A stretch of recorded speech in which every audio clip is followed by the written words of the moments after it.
We are very much thankful to you for your sponsorship and the stalls put up by you. Do visit the stalls and get to know what products No, they middle have. asta boliji. High protein, high fiber supplements are available there. So if you would like to visit, please visit the stall and get to know about the product. Knowledge is our priority now. So don't just recommend without knowing.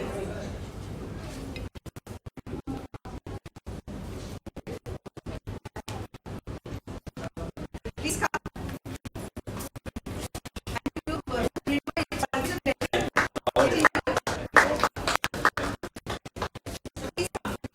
I would like to acknowledge the entire team. I request the audience to please give a big round of applause.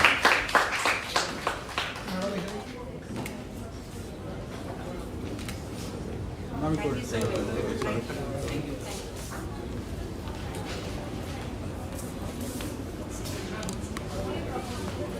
I request the team from Cytochrome to please come.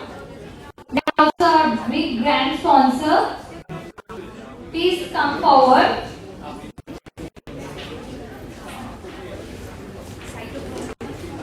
Please sir, please come.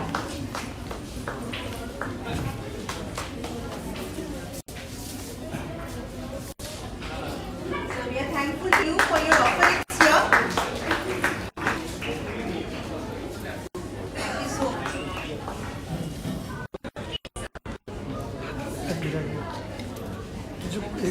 Thank you so much sir. Thank you so much Visit the ma'am. stall and get to know about the product.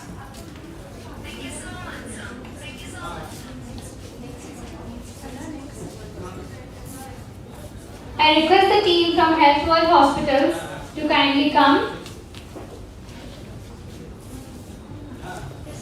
Thank you so much sir for your sponsorship. Please come forward sir.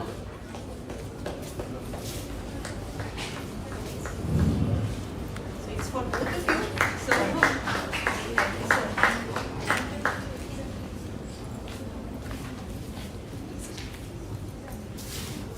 Please come. Thank you so much. We are indebted for your contribution and for our success. Thank you so much. Thank you so much sir.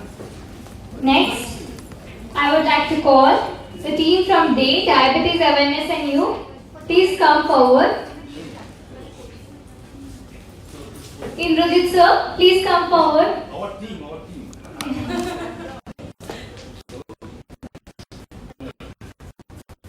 So let us have a round of applause for the great team. I request the audience to give a big round of applause.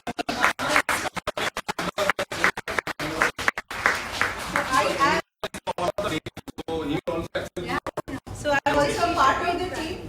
So thank you. Thank you. Let the acknowledgement go to the person who has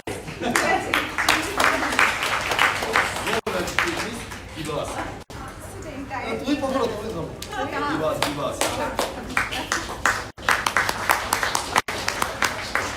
Thank you so very much. Just I want the microphone. Sure. Please hand over the microphone. Yes. Hello. Hats off to brother. A fantastic arrangement. In one single hand. A big hand to brother. Yes. And it will continue forever.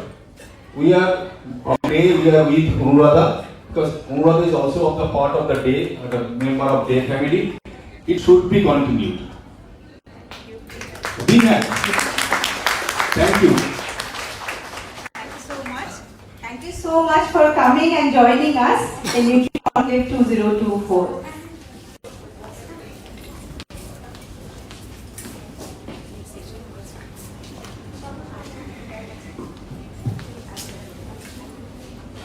Next sponsor from Albudite. Please come forward, sir.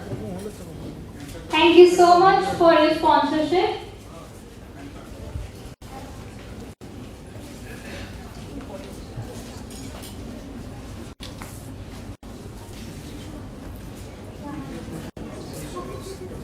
So it is for all of you because so it's an acknowledgement. So thank you. We acknowledge the team effort. Thank you so much for your contribution.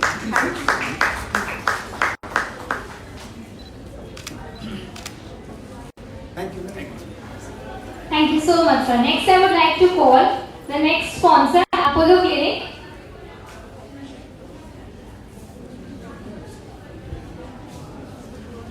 Here. We don't have them here. Okay. Heavy Plus, are we having their team here?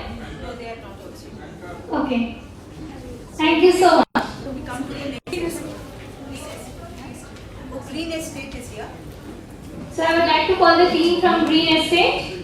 Can you come forward?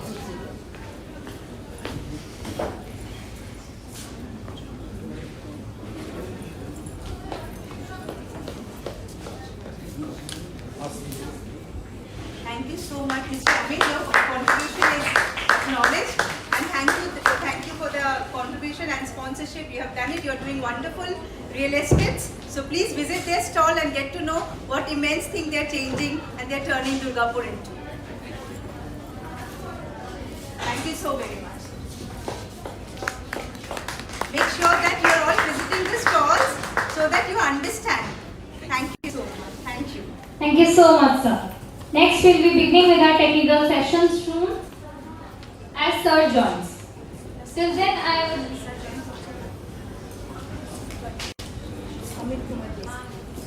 Sir has joined? Yeah.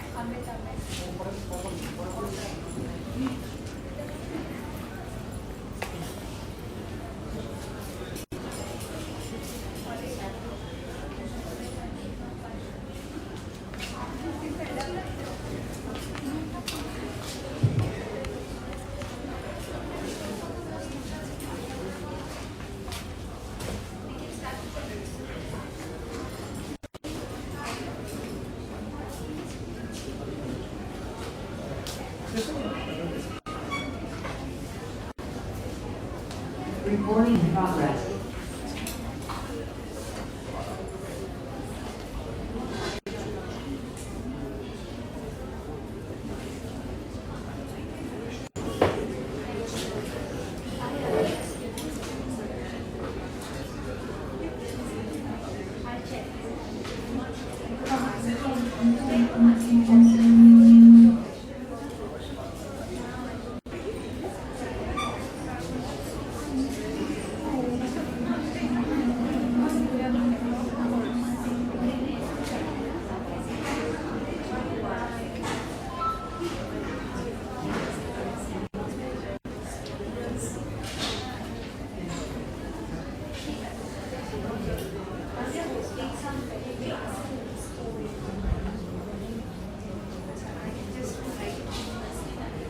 Sanjana, I need it.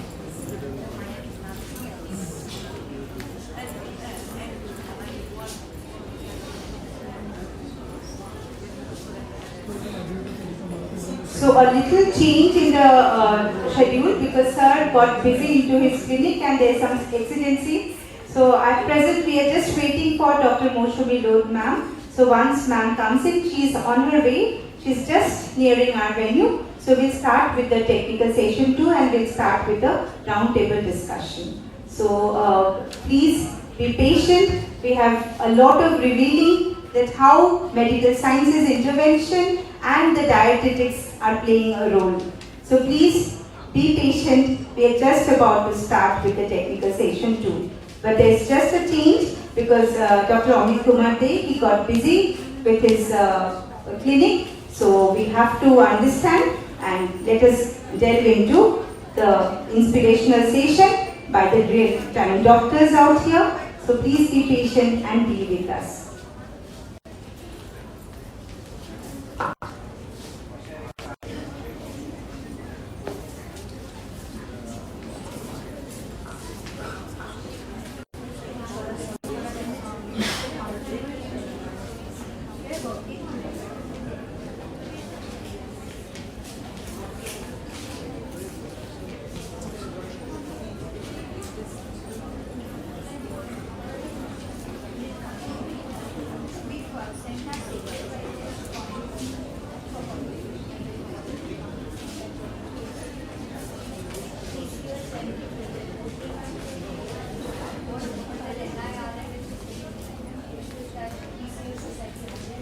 I request our convener, Dr. Anuradha Mukherjee ma'am, to please welcome Honorable Dr. Rakesh Kumar sir. Sir, please come forward.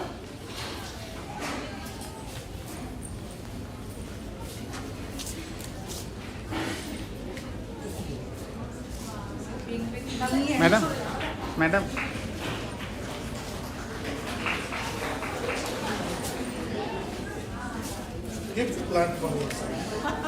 So I'm delighted for your presence and hope this finds good place in the clinic. Thank you, sir. Thank you so much. Thank you so much, sir. Thank you so much, ma'am.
Please be patient while we are arranging the chair and tables for the round table discussion.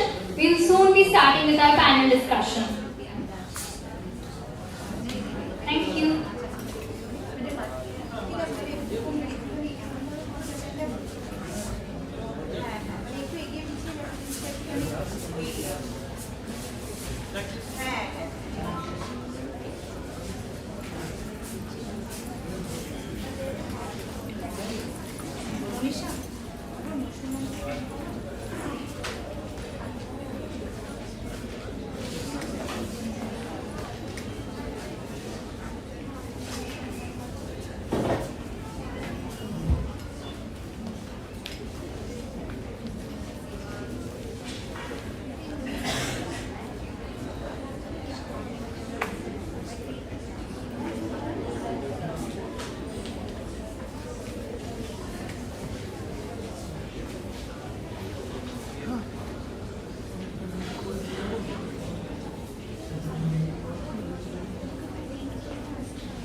Dada.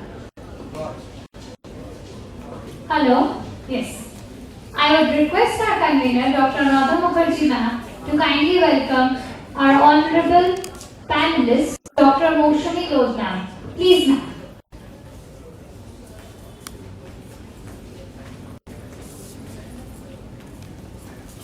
Madam.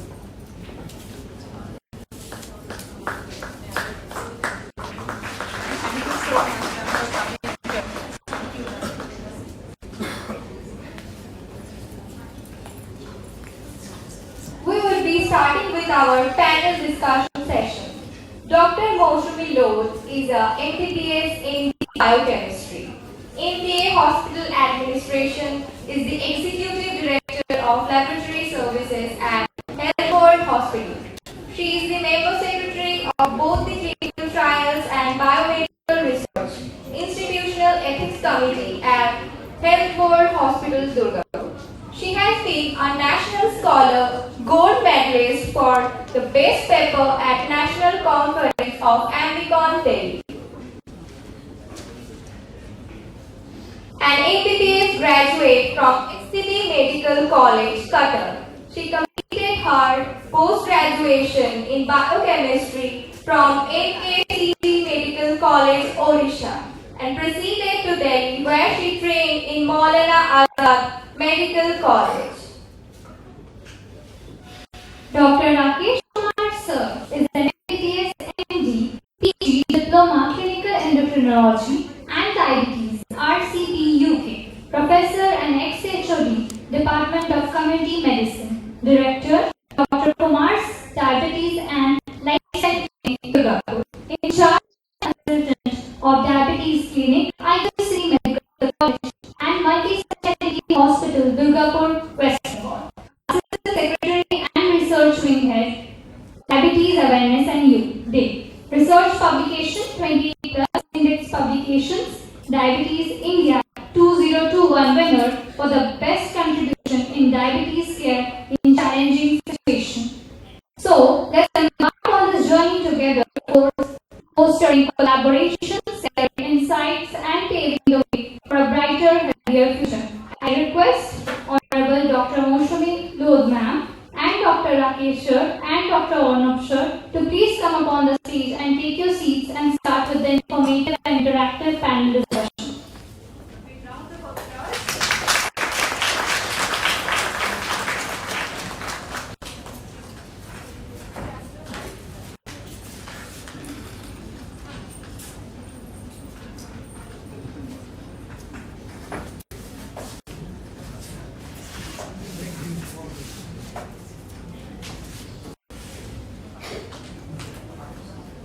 Good afternoon to one and all.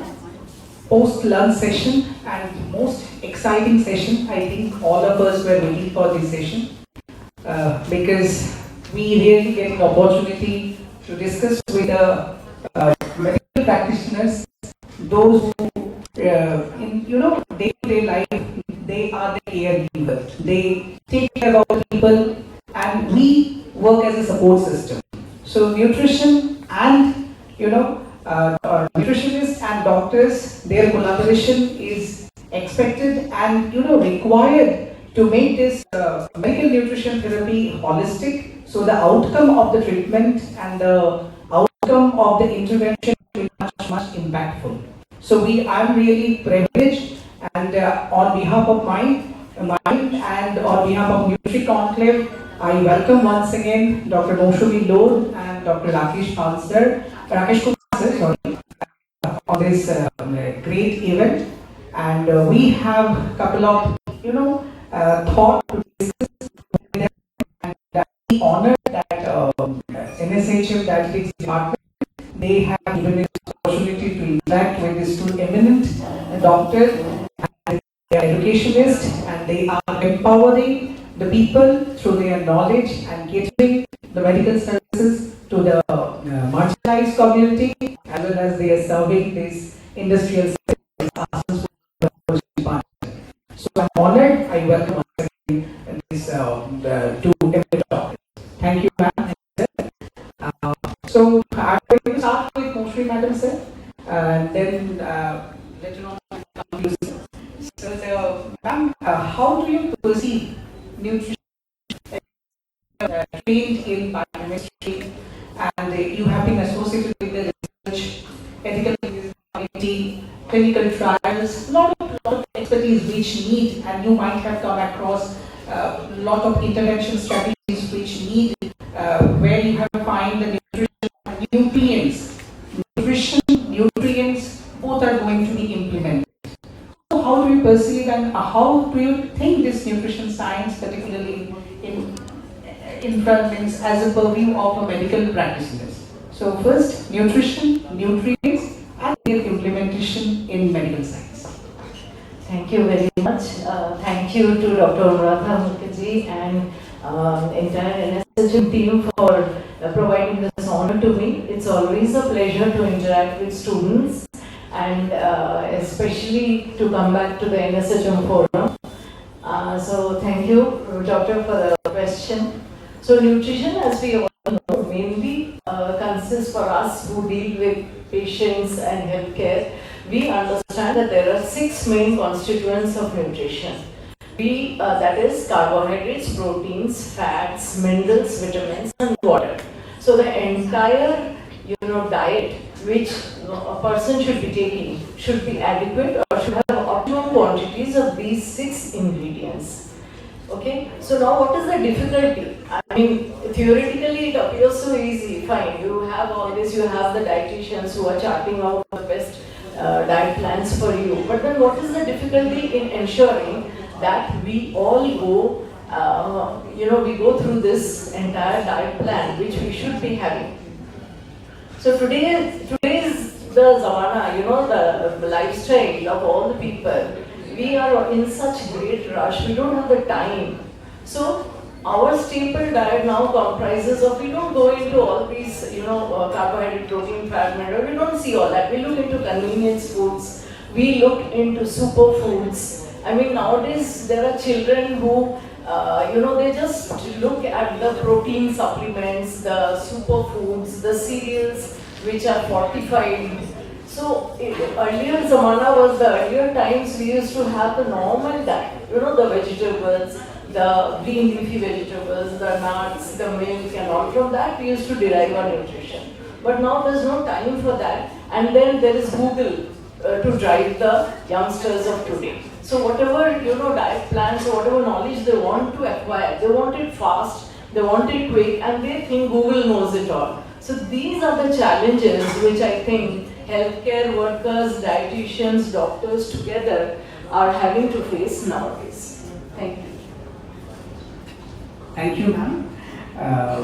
It is truly great to listen from a doctor about the nutrition, nutrients, because as ma'am is one of the committee member of clinical trials and ethical committee, so she might have come across a lot of studies where the nutrients are playing the major role, because nowadays the public health studies and community medicine, these are all the preventive sectors, particularly nutrient plays a huge role. Even in the curative medicine also, nutraceuticals, and that research is also getting a great momentum.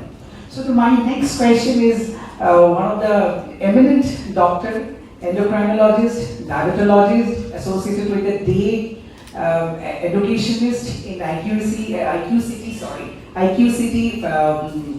Medical College. He is one of the popular professor amongst the young students. So my next question is to Rakesh Kumar sir. Sir, being a lifestyle advocate, you always advocate, because I'm a big bhakt of you, as the Lok Sabha Nirvachan is going on. So fan words would not be the right term. Bhakt nowadays it has to be used. So I'm a big bhakt of you. So I have seen that your research and your treatment philosophy associated around the lifestyle modification. So when a client, when a patient, they just come into your chamber, and when they started open up to you, how do you address to them about the treatment of diabetes or any lifestyle oriented problem? Means what sort of target comes to your mind first? It is the medication or the nutrition? First of all, thank you for such a nice introduction. The And thanks a lot to the Anuradha for organizing such a big and fantastic event. And I'm truly amazed to see the audience here, because in our medical conferences we usually not fortunate enough to get lots of audience. Nowadays doctors only come to have lunch and dinner, they go out and then discuss science. But here audience are present still even after lunch to discuss the science. Now coming to your question, when patient comes to my clinic for the treatment purpose,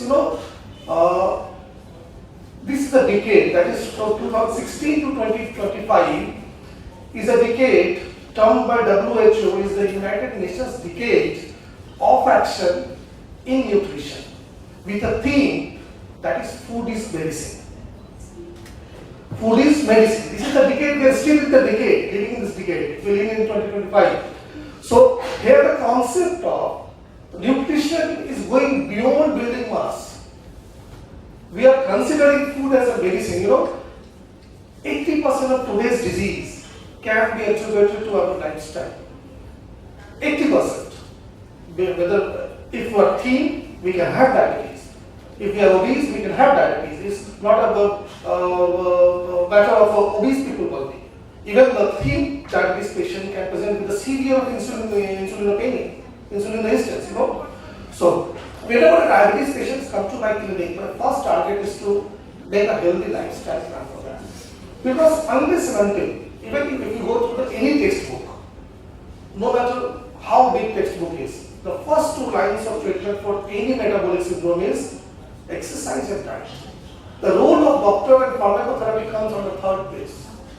So unless and until I am correcting the lifestyle of my patient, be it in terms of exercise, be it in terms of diet, my medicines are not going to work.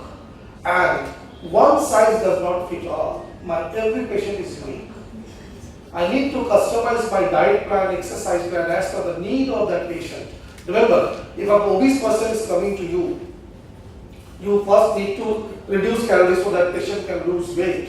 But even in that patient, this is not a one-time consultation, because the requirement changes once the body weight changes. So it's a continuous process. It's not a one-time process. Never see your patient as a one-time consultation. Give a series of consultations. Once your target is to reduce the body weight. Second, if patient has reduced it, you need to maintain this body weight. It must not increase, it must not go further low. So it's a complete package. Nutrition is beyond giving roti, chawal, dal. It is beyond that. There is difference between dietitian and nutritionist. Dietitian's role can be done by a chef. Nutrition is something different. You take into account, I am coming to you, you take into account the nutritional requirement of your patients. Most of the dietitian is something different. May not have formal education. Lots of persons are claiming that I am dietitian, but they cannot be nutritionalist. Nutritionalist word is something which has got in-depth meaning. I know it can generate a big debate, but most of the time do not confuse, do not make yourself call yourself dietitian or something else. Scientifically start calling yourself nutritionalist so that you can understand the value of nutrition. Now convert that nutrition into your diet pattern. Be it chapati, be it thepla, be it idli, be it sambar. Nutritional value must be in your diet. Otherwise, it's not a diet. That's all. Thank you, sir. Now, any question? Any objection? So, why he has been termed as one of the most popular professor of IQ City Hospital, you came to know that. Like he has, ignited your mind with a debate. Means dialectics we call. Dialectical thoughts always come to mind. To be or not to be. So the question means dietitian or nutritionist, like physicist or engineer. Who will be the person to consider for the progress or the building a bridge or considering the electricity? So this is the way science progress. It is never a, what a closed chamber. It always science has to, or the knowledge has to freely flow. So we have amongst us Moshmi Madam, and Varun Grover, and I think Anurag Kashyap, all of you might have heard, but most of the songs in Gangs of Wasseypur are written by Varun Grover, but he didn't get many, acclaims. So he started writing one song like Swanat Kirkire, Varun Grover, Ishad Kamil, Thora credit de do yaar.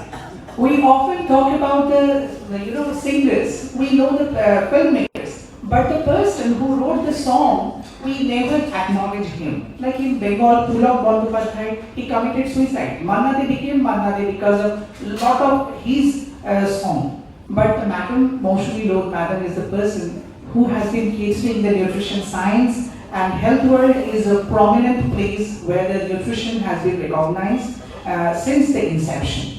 So my question is to ma'am, that ma'am, when the young minds, because you have been dealing with the young minds, a lot of students coming to Health World for the internship, for the training purpose, what sort of diseases you have come across, like vitamin D oriented problem, or nowadays, as you mentioned, prominently the fortification. One of the issues, like I worked in nutrigenomics, my studies based on the biomarker of zinc, and during that course, biomarker of nutrition for development, with the institute where I studied, National Institute of Nutrition, Hyderabad ICMR. So there, nowadays we have been working on this iodine also. Whether too much of fortification is truly needed, whether this iron in the the homeostatic regulation of iodine, iron, zinc, how they are playing, and this fortification are truly needed or not. So thyroid related problem has been growing up,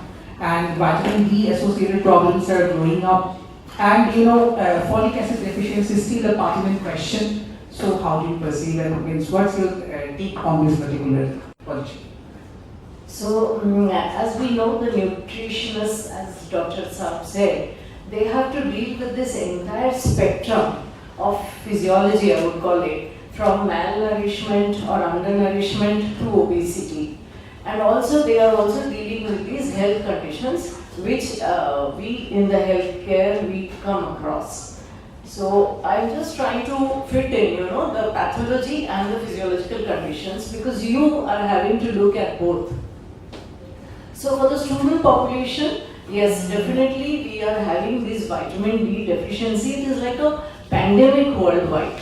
It's pandemic. I mean, about 30 would be the cutoff, for being vitamin D sufficient. But even that is not there in 90% of the reports which we generate. So why is that? Now the main reason is that because we are all spending hours and hours in front of the computer, inside closed rooms, in AC rooms. We are doing our treadmills and exercises inside the gym, which is also an AC room. And so how about, shifting? For the student population, I would request that you stop doing your treadmills inside the AC rooms. Just go out and do the cycling, do walking, and be under the sunlight. Because vitamin D synthesis, the first step is in the skin. There are 3 important organs which take part in vitamin D biosynthesis: skin, the liver, and the kidney. So the first step, that 7-dehydrocholesterol, where the first conversion takes place, is in your skin, and it occurs only by the effect of sunlight on your skin. So you have to take all measures to be out in the sunlight and change your lifestyle, like lifestyle modification disease it is again. So be out in the sunlight as much as you can, and then of course diet is there. You can take the vitamin D, sufficiently providing diets which all of you know. So you must be having enough of that kind of diet. Then you have iodine deficiency, which Dr. Saab mentioned. Again, very, very common, and the thyroid disorder which comes from this iodine deficiency is again a disorder which affects every system, every organ of your body. So it is important that as children or as students you identify first that you could be having a deficiency disorder. Okay, so anything from your weight, not being able to control your weight, becoming extremely thin, or losing weight, or becoming obese, or having these menstrual disorders, or having mood swings. There are so many symptoms or complaints which could, fatigue, pain in the legs. Any of these could lead to deficiency disorders like vitamin D, thyroid disorders. So you have to be very aware, you have to consult a doctor, first thing. And definitely the doctor will refer you to a nutritionist as and when the deficiency disorder is detected. Now fortification, nowadays a lot of fortification is available. Cereals which you have, these are fortified with vitamin D, minerals. Your iodine salt which you are taking, that is government approved fortification, which has been taken up by the government of India since a long time. So many of these fortifications are available to prevent these diseases, that is it, I think. I would like to add something. Sure. Regarding the vitamin D deficiency and fortification regarding increasing incidence of thyroid disorder, I have 2 studies done on the vitamin D deficiency prevalence in the Durgapur city. You will be surprised to know that 88% of school children in Durgapur are deficient in vitamin D. 99% of diabetes mellitus patients are deficient in vitamin D. Regarding fortification of food like salt with iodine, despite that, increasing the incidence of hypothyroidism, there are multiple factors. One of the factors is the right cooking method. How many of you can cook? Can you raise your hands? All those who can cook, please raise your hands. When do you add salt to your vegetable? During cooking or after cooking? This is the problem.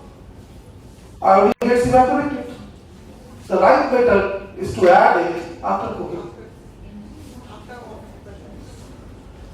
So food fortification is there, but our cooking methods are not. So despite having enriched food, we are not getting that amount of micronutrient in our body. How many of you drink alkaline like tea, coffee after your food? How many of you? Raise your hands. कितने बच्चे माँ के प्यारे बच्चे हैं दूध पीते हैं खाने के बाद? ठीक, माँ को बोलना माँ आपकी बात 2 घंटे बाद मानूंगी, खाना खाने के बाद नींबू पानी पिलाओ. Do you know why? Plant origin ions remains in the ferric form. It must be reduced to ferrous form so that it can be also absorbed. And to absorb, to make it from ferric to ferrous, you need an acidic environment. Avoid anything which is alkali. Tea, coffee, milk. Have some lemon water afterwards. So these are small changes in our habit which can make our diet more rich, even if it is not fortified. Thank you, sir. As one more thing, vitamin D nowadays has been linked in various researches. If you go through, vitamin D is linked to many of the chronic diseases. You can have anything from cardiovascular diseases to your bone disorders to hair. Then you are having cancers. You are having many of the chronic diseases which are linked to vitamin D deficiency. Thank you, ma'am. As Indians are predominantly cereals eaters, cereals are rich in phytate. And one of the chelator with this iron, as I was telling, that would be a great intervention strategy to, remove the antagonistic effect of phytate, and they get binded with the majority of the divalent cation. So from apical side means nutrients are bioaccessible, but they are not bioavailable. They will not cross the basolateral side. So that is the major problem. We have been advising, National Institute of Nutrition has come out with the new dietary guidelines on 7th May 2024, but still diabetes, hypertension, non-communicable diseases, as well as, undernutrition related problems, anemia, stunting, even wasting, these are all still predominant in our country because Comprehensive National Nutrition Survey, National Family Health Survey, all the data are reporting like that. So, sir, as you also work with the community medicine, public health, people, you teach them and you have a great experience on that particular aspect as well. So my next question is, as you also said us that you have conducted some of the studies amongst the young children that their prevalence of that this vitamin D deficiency. So sir, nutrition. When you are considering when a patient get admitted, means how often you started your treatment with a nutrient intervention or directly with some medication. Medication, like I'm giving you one example where I studied in Hyderabad. There was one under who Dr. B. Ravinda Reddy. I used to go for the internship. So whenever the patient used to come, he used to inject one analytical injection, a load of vitamin D, as Madam was telling, because it is one of the major anti-inflammatory nutrients. So, is there any guideline for the medical practitioners that to use nutrient as an intervention strategy, rather medication or the intervention strategy? How do you perceive this? It's a fantastic question, Arnab. Actually, the answer can have multiple answers, but I will come to a question in the last part. First, IT patients and nutrition. You know, nutrition is nutrition is an integral part of patient care. And nutrition, if taken in correct manner, can stimulate physical growth and also provide psychological support throughout the hospitalization period, because hospitalization itself is a very limiting factor for the intake purpose. It gets complicated with multiple factors which may be system related, like availability of food in the fixed timing, fixed menus, lack of support staff, lack of staff who can assist patients who are unable to have meal on their own, inefficient staffs, combined with the apprehension of patient of getting hospitalized, which stimulates loss of appetite. It's a multiple factor. So coming to the later part, that how to use intervention of medical nutrition as an intervention. There are certain guidelines of the medical nutrition therapy. But what to give in the ward, I'm sorry to say, medical curriculum lacks in the dietary part. There's a big gap in the knowledge of doctors regarding diet. They write renal diet, they write diabetic diet. You ask doctors, out of 100, 98 cannot answer. This is fact. Now coming to their home to consult. Now there is a tradition to appoint nutritionists and dietitian in the hospital. I'm giving you a living example of how to interfere. Few days ago, just few weeks I think, there was a patient in the ward with recurrent hypoglycemia. Recurrent hypoglycemia. Patient was non-diabetic. Patient was having intake, but poor intake. I called Sudeshna. I asked why you are not giving him 60% carbohydrate, because intake is very less. Give two forms of carbohydrate, one is short acting, one is longer acting. It will prevent hypoglycemia. She corrected it, patient was okay. This is living example in my hospital. Medication. Basal insulin we usually used to give either in the morning, in the night. But I give it in the afternoon, after lunch in the hospital. You know why? Because in hospital, they keep only 4 meals.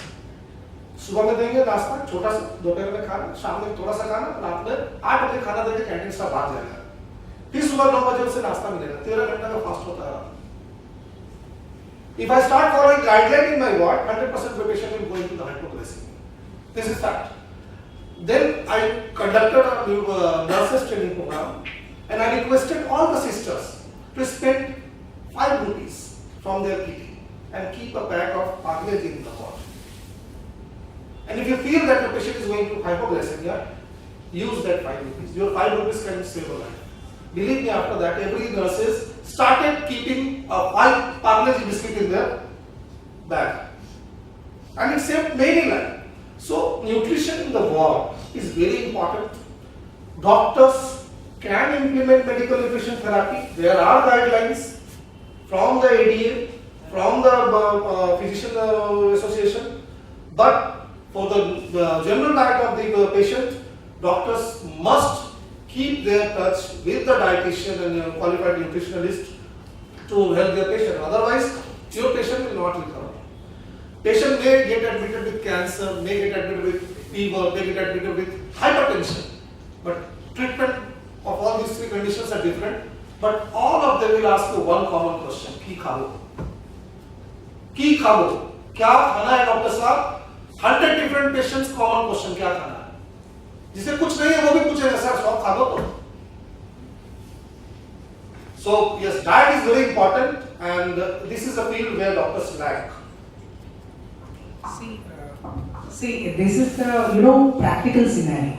The guidelines are being made to cater to serve the people in an effective manner, but the impact, that is the when it comes to the implementation, it gets changed. Always it gets changed because the doctors, they know how the individual they respond. The guideline is for the generalized approach. But individual, when they respond to a particular situation, then the team, medical nutrition, the therapy, and like doctors, dietitian, their collaboration, that will bring a great fruit to the organization. Thank you, sir. Your real life experience. I think whatever since morning, whatever the discussion we have made, this was truly a great lesson for all of us to understand the practice and what we preach and what we practice, the difference between that, and that is truly a great thank you, sir. And we are really enriched with your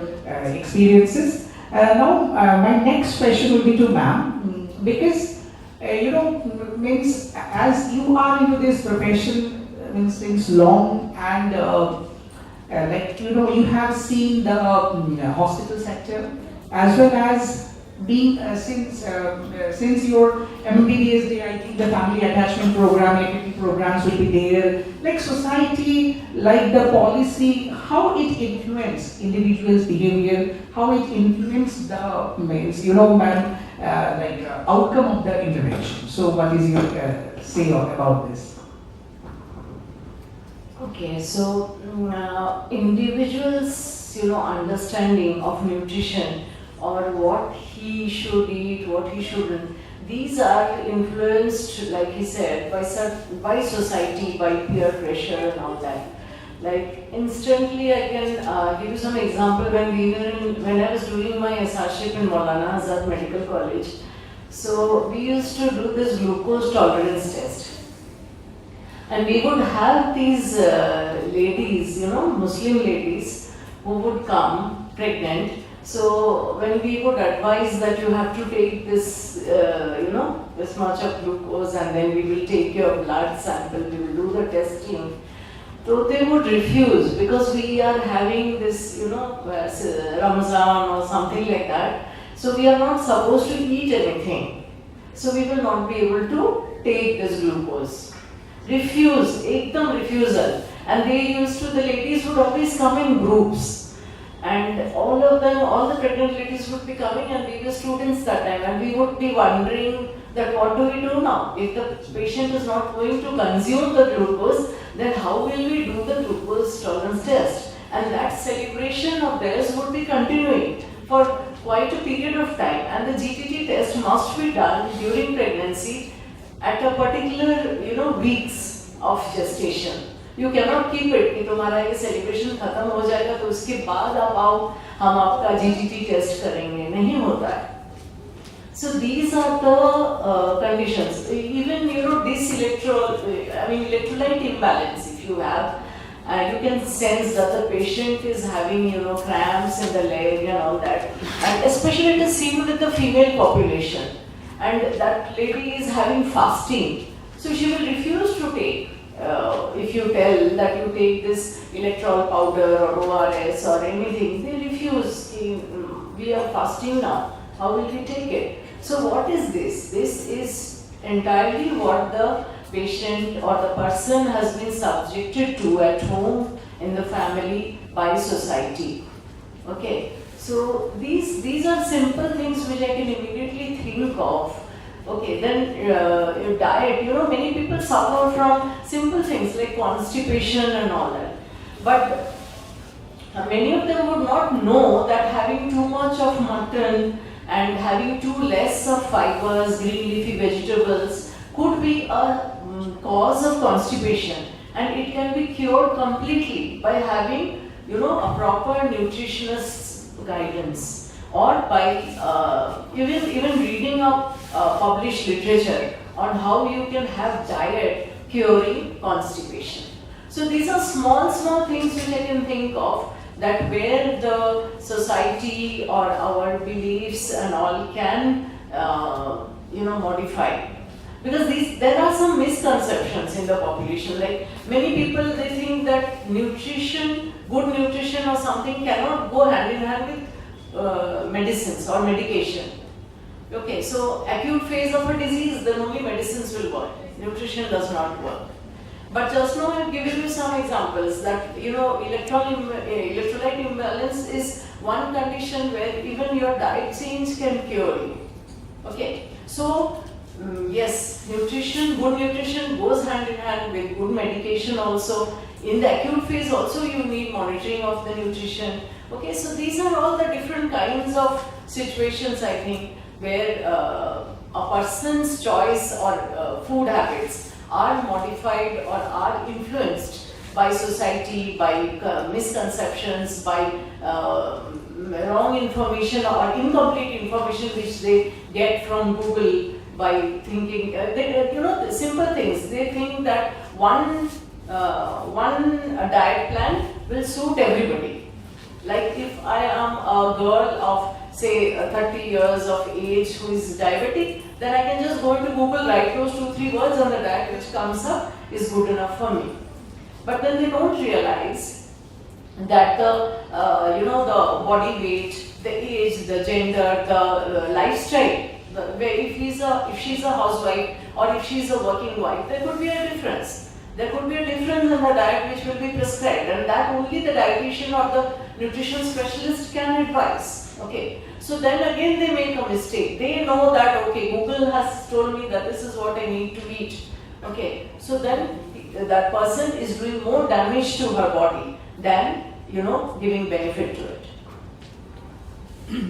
Thank you, ma'am. Since morning, that's thanks to Anuradha madam for arranging such a great conclave, Priyanki madam, Sareen madam, they all were talking about the published literature. And as we are researchers, so we have a curiosity. That's a aag lagi rehti hai, that is called aag laga rehta hai. My Hindi is not that good. The question is, the moment Anuradha madam sent me both of this doctor, their name, Rakesh sir and Moshri madam, I immediately went to Google Scholar and started searching what are the papers they have published. That's a thing which we generally do. And you people will be surprised, you do this. They have a great citation. Not only the number, the quality of the paper. That is also great. Means people across the globe, their papers are being read across the globe. And we are fortunate to,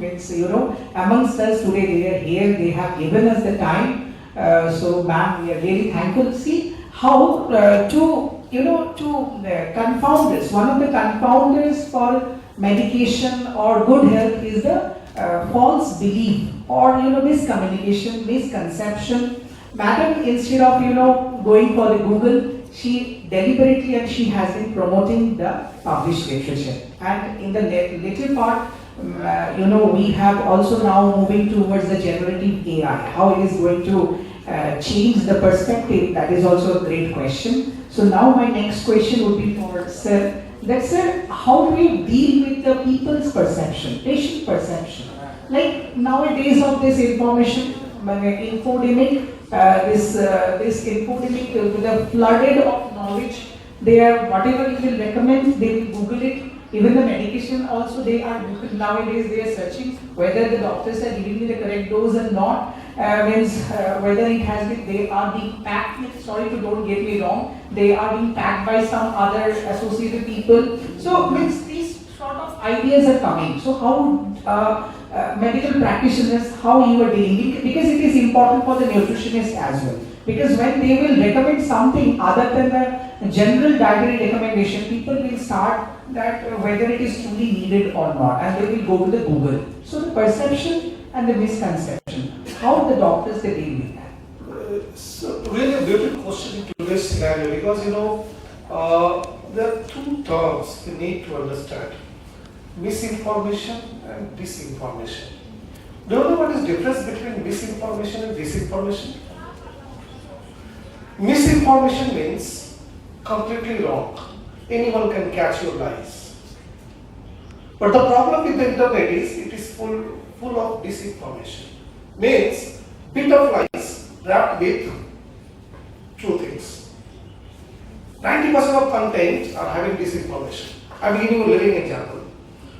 All of you, few of you at least must have seen a video on the YouTube where a so-called doctor is claiming that you can cure your diabetes by having only fruits. Mangoes. Mangoes. You all must come through. If you ask your doctor, doctor, I'm diabetic, can I have fruit? I will say, yes, you can have. It is true. But the problem is disinformation. That person is claiming to take only fruit so that it will give you fructose, it will not give you glucose, so your blood sugar will be cured. That idiot does not know that every glucose in your body gets converted to fructose inside the cell, and if you eat only fructose from the plant, it will promote fatty liver. That is precursor of hyperuricemia, and that again causes metabolic syndrome. Hyperuricemia is a marker of metabolic syndrome.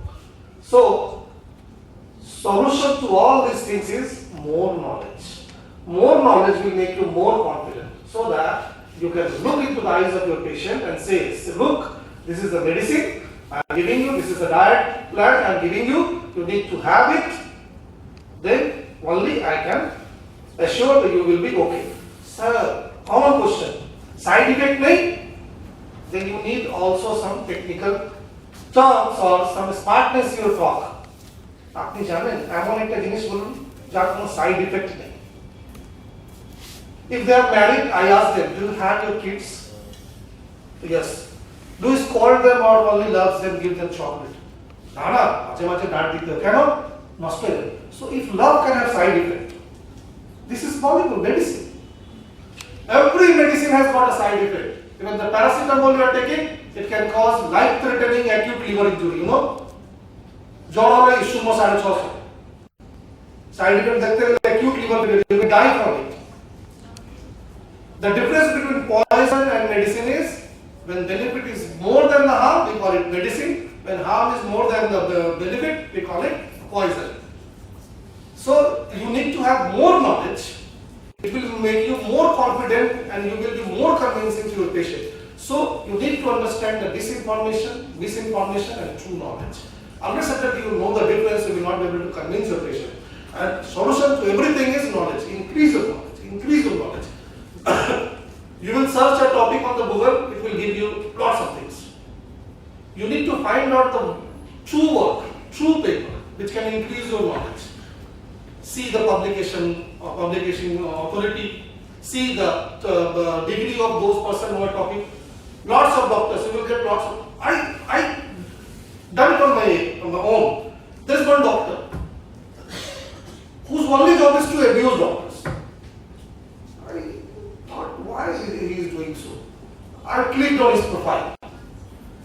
One profile to second profile to third profile. बाद में जाने तो Ayurvedic doctor है। चौथे page में जाने के लिए पता चला इसे Ayurvedic doctor. He is a very famous influencer in India. You know, he shows ticket 5,000, 6,000 per show. I will not take name. Recently he was in a scandal. Go deep, explore it. You will get something that will help you in your day-to-day practice. Every patient has knowledge. Problem is, it's easy to write on a blackboard, but if your board is filled with something, you need to first erase those things and you need to write your knowledge on that board. So, an illiterate patient is easy to handle. Educated person is easy to handle. miseducated or disinformed patient is difficult to handle. You need to have more confidence in that. Thank you so much, sir. It was now the clarity has come to us, like how to deal with this, disinformation, misinformation, and this nowadays we are calling it a blended mode. Like today we are having some of the people in physical mode, some of the people will be joining with us in a few way, from a distance place in virtual mode. So this blended approach everywhere it has been working, and we have to deal with this. And they are with us to guide us. And now my last question and final question to Honorable Madam. Like you have been dealing with a lot of expertise in biochemical methods. Advancement you have been constantly following in medical science. Like how this modern technology are truly going to shape the entire health sector in terms of medicine, nutrition.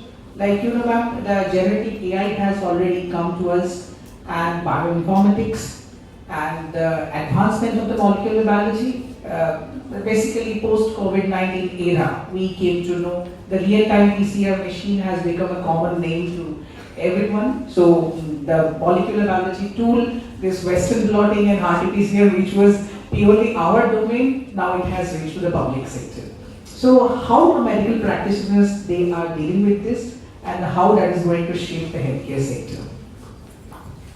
So this question is very deep. There's a lot of many things can come up. So when I was talking for this talk, I was wondering that me being from a healthcare institute and being with laboratory diagnostics, so how will I be able to make the audience understand and how to link this healthcare to dietetics? Because dietetics is something which actually as MBBS and MD students, we don't study in such depth like Dr. Saab said. We rely completely, we just know the name of the guidelines and that's it. Okay, we don't know what the diet or what the constituents are inside it. So I was surprised that in our search literature for the MBBS students and MBBS doctors and all is the PubMed.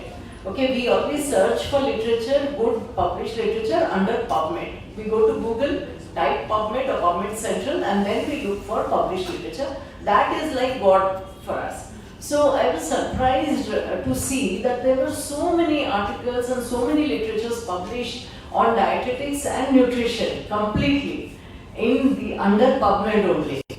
And I was surprised. I said that means there is so much scope for collaboration, for research publications between doctors, healthcare workers, and dietitians and nutritionists, because so much of literature is already there in the open forum for us to read up. So, and like he was asking about the developments. So the earliest, initially, ekdam shuru mein, people used to think there was the first theory or the first development or prize, Nobel Prize and all came for germ theory, because before that people used to believe that disease used to come just like that out of thin air. Then in germ theory it was diagnosed it was told for the first time that there is one organism or one agent which gets into the human body and creates disease. So from there many developments, prizes and all have come about, like immunotherapy, lot of development on how the body reacts to these bacteria, virus infections, immunotherapies, stem cell therapies, molecular diagnostics, gene related developments. So molecular diagnostics, like he said, PCR and all of that. So these are very common now in healthcare too. We know it is common.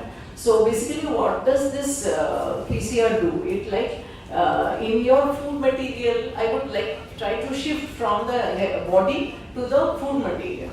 So in the food material, if you are thinking that there could be an infectious agent, a bacteria, a virus or fungus, so that small amount of DNA or RNA which is maybe there, which you are suspecting, that can be isolated. After you isolate it, then you amplify it. Like that amount of DNA or RNA is so small that it is very difficult to detect it. by our diagnostic technology. So we need to amplify it. So you take these primers and NTPs and all, put them together, put them into this TEM cycler or machine. Aajkal to all automated machines have come in. So these raw materials, you put it into that, put that small amount of DNA or RNA which you are thinking could be your target agent. So you amplify it many times, 2 to the power n number of cycles. You get a lot of DNA, and then you use your testing modes, your laboratory testing methods, and then you detect, you quantify, or you may just give a qualitative report that yes, this food has got this much of DNA or RNA, and it could be the DNA or RNA of this organism. So that is one use of how, in simple terms, I have tried to tell you that how PCR and other these molecular techniques can be used to catch hold of the infectious agent or the bad component of your food item.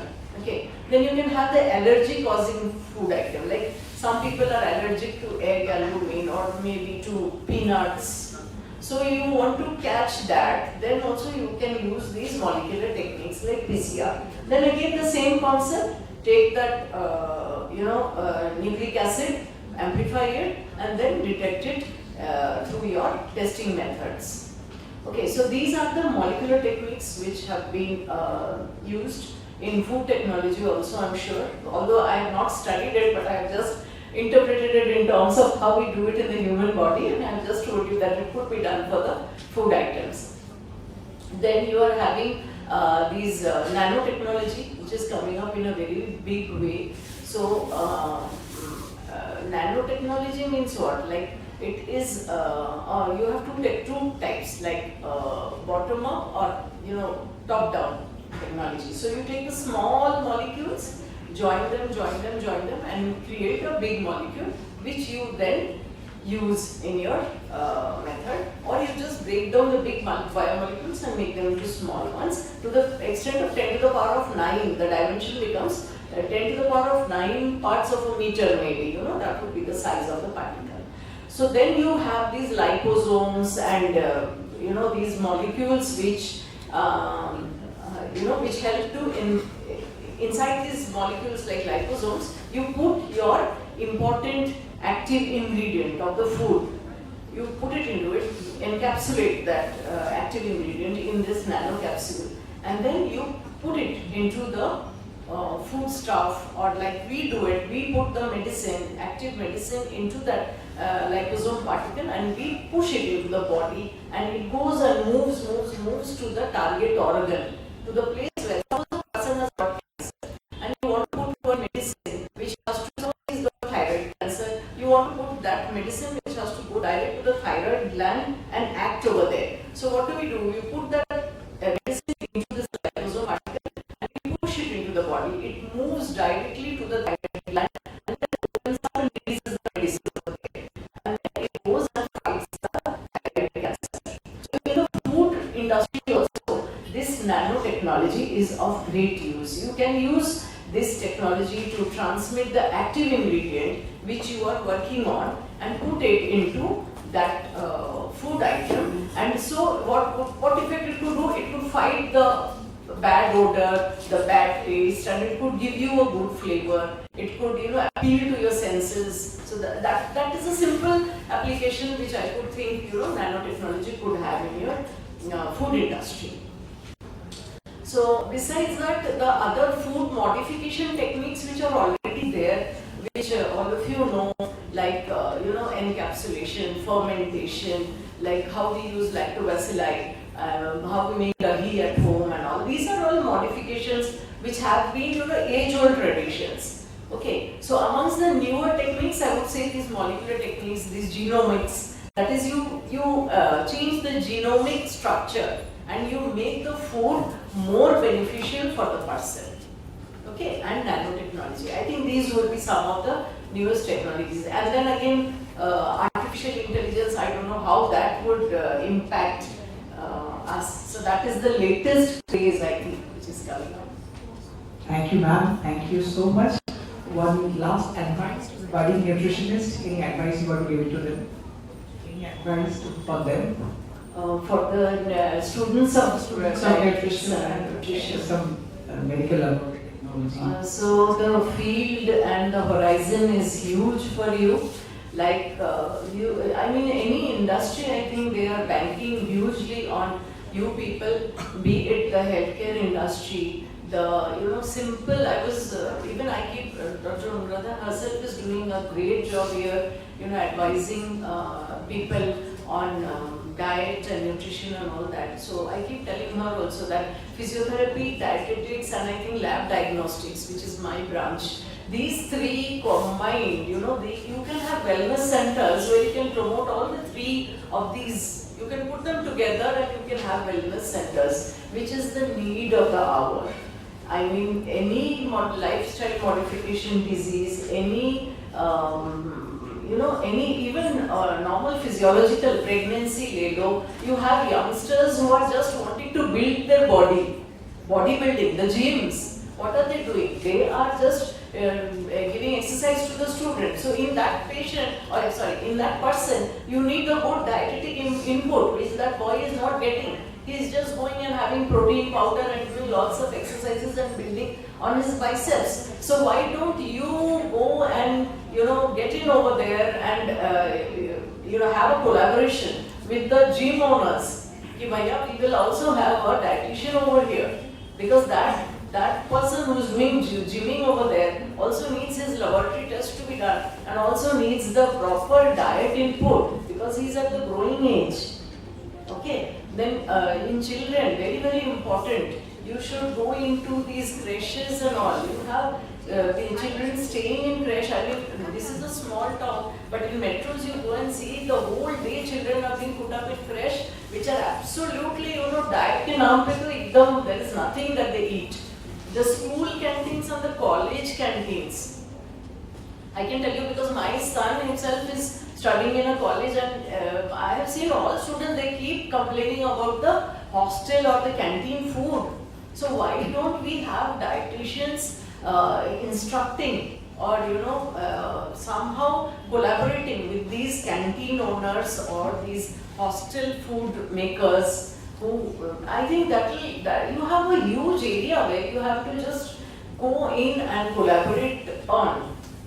Thank you so much, ma'am. So, sir, as you are also director of the Kumar Diabetes and Lifestyle Clinic, for our budding nutritionist, your advice and in diabetes research and in diabetes treatment and lifestyle modification, how these young minds can shape the future healthcare sector, your advice and concluding remarks.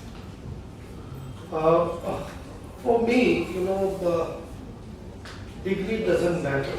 It's the quality of knowledge which makes your degree beautiful, Increase your knowledge and you have lots of opportunity coming, Madam was saying gene, DNA, etc. The branch of NUTRI-Genomics and NUTRI-Genetics, this branch are coming from the Human Genome Project, which identified around 25,000 genes, and based on these in the Human Genome Project, we are now having NUTRI-Genomics and NUTRI-Genetics. NUTRI-Genomics, in NUTRI-Genomics we discuss influence of food on the genes, and in NUTRI-Genetics we discuss expression of genes in response to the food, and this concept is actually known as personalized nutrition in simple form, where we not only discuss the human metabolism, we also discuss the microbiome. We have moved forward from the plate to the gut. People are now searching the importance of gut microflora.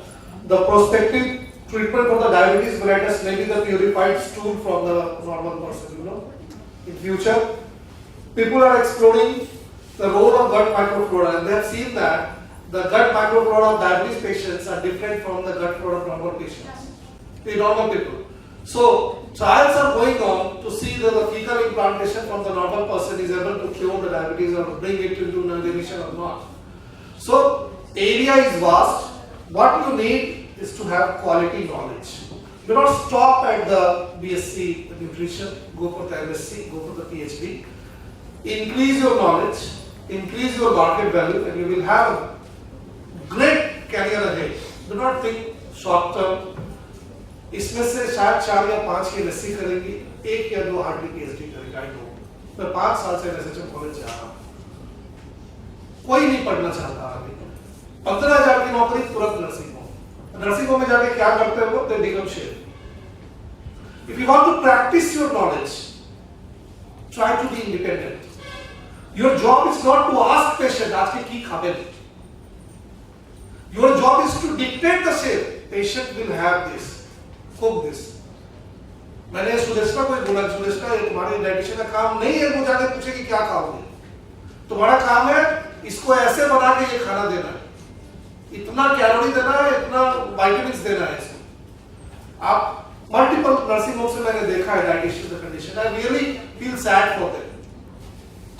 First mistake they do is to join nursing home. Second mistake they do, sorry pharma guys, they start writing formula.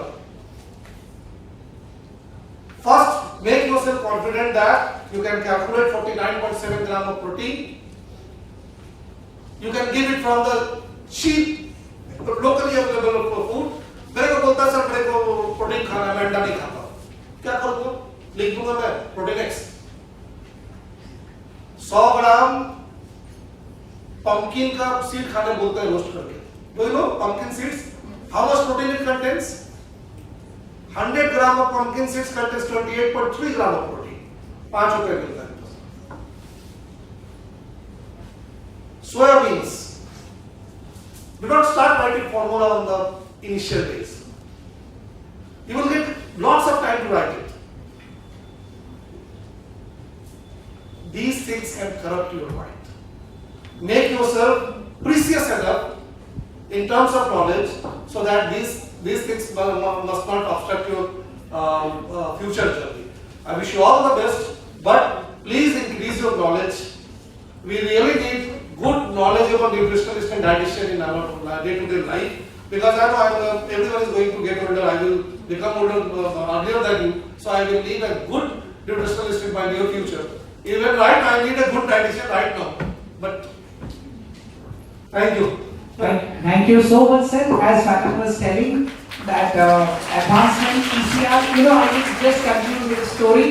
Carimulis, soon after his MSc, he didn't get any job.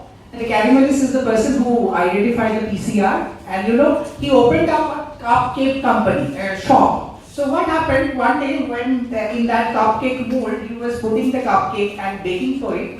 Suddenly the idea came to his mind that if the cupcake, the same sort of cupcake can be multiplied, the DNA copy number can also be, replicated. So with the help of the Peltier effect, he discovered, he went and jumped to the university biochemistry lab, and the idea came, the PCR machine was invented. That's what Sir and Madam was telling. Don't stop at the very basic level. Keep your dream for your achievement. Since morning we have been listening about the power of the dream. Shalil Salis madam and Priyangi madam, they all were talking about the dream and the power of dream, and we all know that APJ Abdul Kalam, how the great height he achieved. And once again, on behalf of NUTRI-CONCLAVE and on my personal behalf, I thank you. I thank to both of you for a great discussion. Our student, I think that was the most exciting session so far. And all of you got a very good knowledge, I think, out of this session. I hope, but I have to acknowledge, Anuradha madam is the brainchild. The question I asked, my role was just like Arnav Goswami to shout, Arnav Chatterjee and Arnav Goswami. Anywhere we get the mic, we never let it go. So, but the question formulated by dear and the respected Professor Umrata Mukherjee and her team, Monisha and all others. Thank you for giving me this executioner job, because I love to conversation. So, Madam handed over to me. Thank you once again. Thanks to both of you.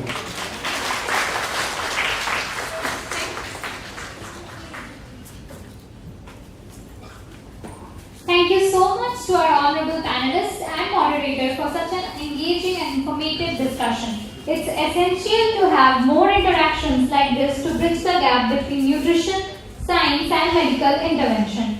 Now I request our convener, Dr. Anuradha Mukherjee ma'am, to please give a token of appreciation to Dr. Moushumi Lodh ma'am. Please ma'am. Madam, center. I'm center, yes. Is it okay?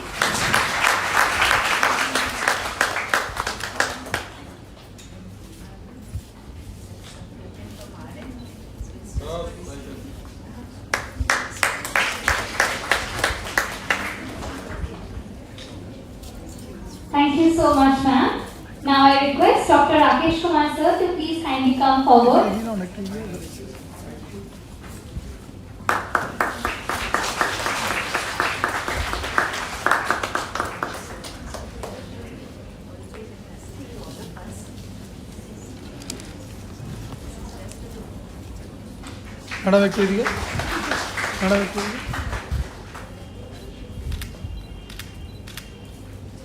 Thank you so much, sir. Thank you so much, ma'am. Now we'll be beginning with our virtual session 2. We have Dr. Amit Kumar De, sir. He is a consultant diabetes, obesity and metabolic disorder, MBBS, MD, Diploma Geriatric Medicine, Diploma MSc Diabetes, UK FRSPH UK. Apollo Sugar Clinics, Eden Health Plus, Parkview Hospital, Advisory Council Member, American College of Physicians, India Chapter, Joint Secretary, Diabetes Research Welfare Association, Kolkata, Secretary, India Podiatry Association, West Bengal Chapter, Member, RSSBI, ACP, AACE, Associate Editor, JMIR Diabetes. I would like to request our Honorable Dr. Amit Kumar De sir to start with the session on personalized approaches to health, which will also be conducted virtually. I request everyone to please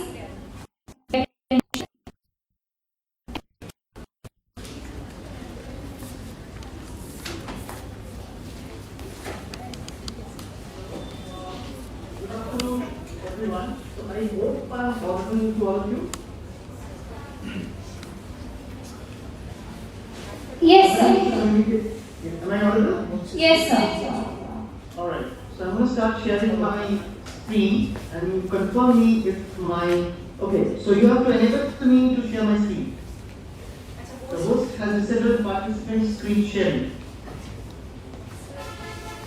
Yeah, thank you. I got the host now. Okay, just a minute.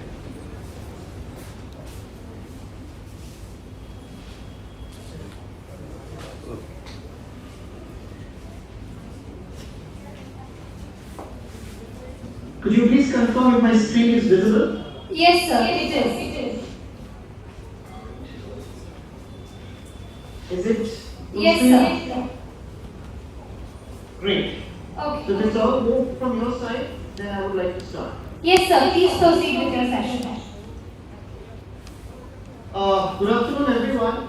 And at the outset, I would like to first of all congratulate to the organization and the organizers of this NUTRI-CONCLAVE 2024.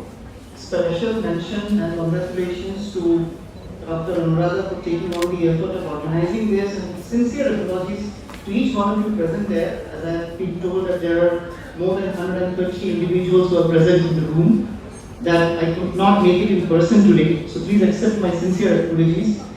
But in today's world, we should not be disconnected. Technology is there to save us. So I'm really glad that I could connect with all of you through the virtual connect. And the topic that is given to me by Dr. Anuradha is to speak on precision nutrition and give you an overview of personalized approach to health. So although what I'm going to talk about over the next 20-25 minutes, it's going to be sounding futuristic, but it is something that most of you who are practicing as dietitians today, or would be practicing tomorrow, who are undergoing the courses today, would want to know and would need to know, because we are heading into the era of patient-centric precision care. And when we say precision, we mean absolutely personalized, individualized care to the best interest of the patient. So let us understand a few terminologies before we get into understanding, how the precision nutrition is going to look like in the days to come. So when you talk about precision nutrition, you're talking about customized dietary recommendations which are based upon the individual's environmental, lifestyle factors, and to add to that, there is going to be a component which will be coming in the days to come, that is the genetic factor, that is how they're responding to a certain food group, etc. So that's exactly what you define precision nutrition as. What is the goal? The goal is of course to improve their health outcomes by considering the individual differences. And I think all of you present out there today would be practicing somewhat individualized nutrition, which may not be exact to the term of precision nutrition that we are trying to define today, but most of you are looking at the individual in an individualized way, assessing their environmental factors, their socioeconomic factors, their different customized factors, their lifestyles, their comorbid conditions, and then you're reaching to a certain decision of dietary outcome or dietary prescription that you would give to the patient. So unlike traditional nutrition, the precision nutrition is going to tailor the diet to the individual needs of the patient. And that will definitely go a long way in providing something that we always say is giving the right content to the right patient at the right point of time.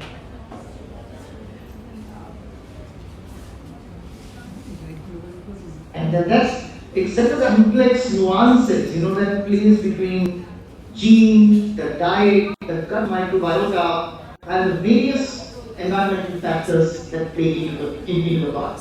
Okay, before I proceed further, I would just like to inform the organizers that if my internet connection does get unstable at any time, please feel free to inform me and I will adjust accordingly. So now, what are the components of precision nutrition? When you talk about precision nutrition, what are the aspects that one needs to look at? If you look at the picture that I'm showing you here on the left, you would probably be seeing that there are 6 to 7 components that play a very important role. And some of these components are already being addressed by you when you are functioning as a nutritionist. So you take into consideration their dietary habits, you take into consideration their physical activity, their other lifestyle behaviors, for example, smoking, alcohol, their eating patterns, their sleep patterns.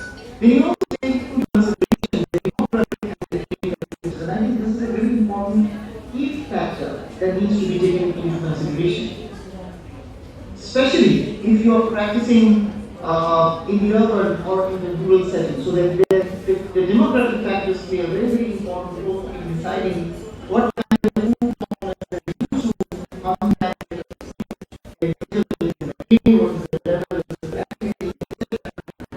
now the key concept you see here on the left is something we don't address, so which we are not exposed to. That is the omics. Okay, so you're looking at the metagenomics and the metabolomics, because these are the things which makes a lot of change in the patient's outcome. And of course, there comes the genetic component, which is the NUTRI-genomics and the epigenetics, which plays a very important role. Now, how you approach a patient when you are trying to assess the patient for precision nutrition. So what are the tools that you have? Now let's go from the simplest available tools, of course, the demographic surveys. So you look at the age and the gender, you look at the lifestyle needs data. You take care of the socioeconomic status. These are things again that you do, and these are part of individualized nutrition that you take into consideration. And also very important as a nutritionist, you want to look at their phenotypes. And when you talk about the phenotypes, you're looking at their anthropometrics.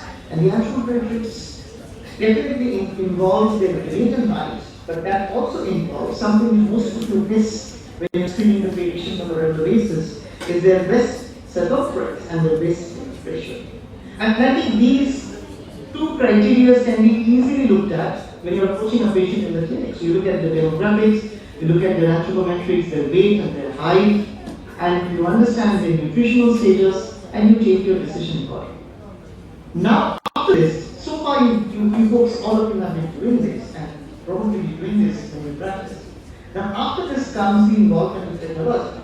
And that's why you're going to use a simple user interface using a mobile data, where you can have a dietary tracking with the help of an app, or a physical activity tracker which can be connected to the wearables or the fitness tracker of the individual, and food record images. This is also something which most of you, we advocate that you follow. So when you're consulting a patient, we encourage you to sort of ask the patient to get back to you in a connected way, meaning through a simple user interface like WhatsApp, and send their daily food images to you so that you can guide them and make the necessary changes in an individualized manner which they need.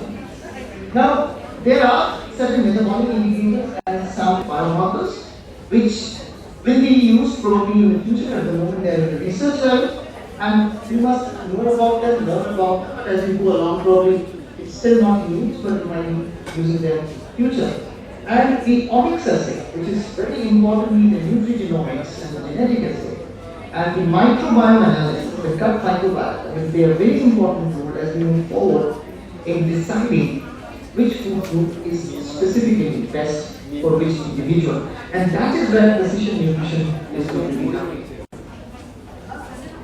Now, the importance of personalized nutrition cannot be overemphasized, because we understand that we all have the genetic makeup of the individual, which plays a very, very important role in determining how the individual is going to respond to the environment, and that largely makes up their epigenomics or the epigenetics.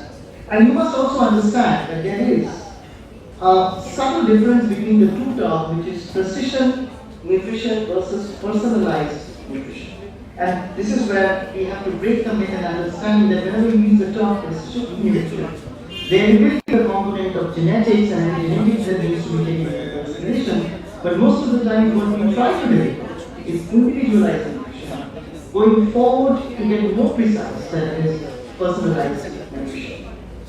And there's going to be one very important key player in personalized nutrition, and that is going to be the gut microbiome. And that is going to play a very, very important role in determining the dietary line of an individual as we go.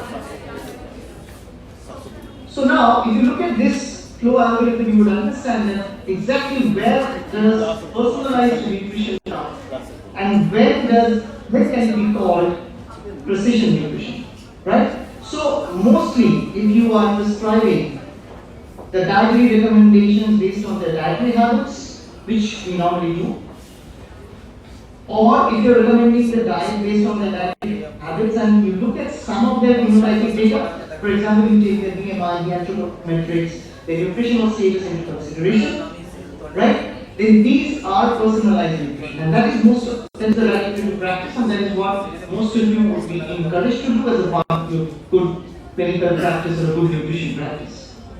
Going ahead, there will be a phase where we will be looking at some of the component through biomarkers in terms of nutrigenomics.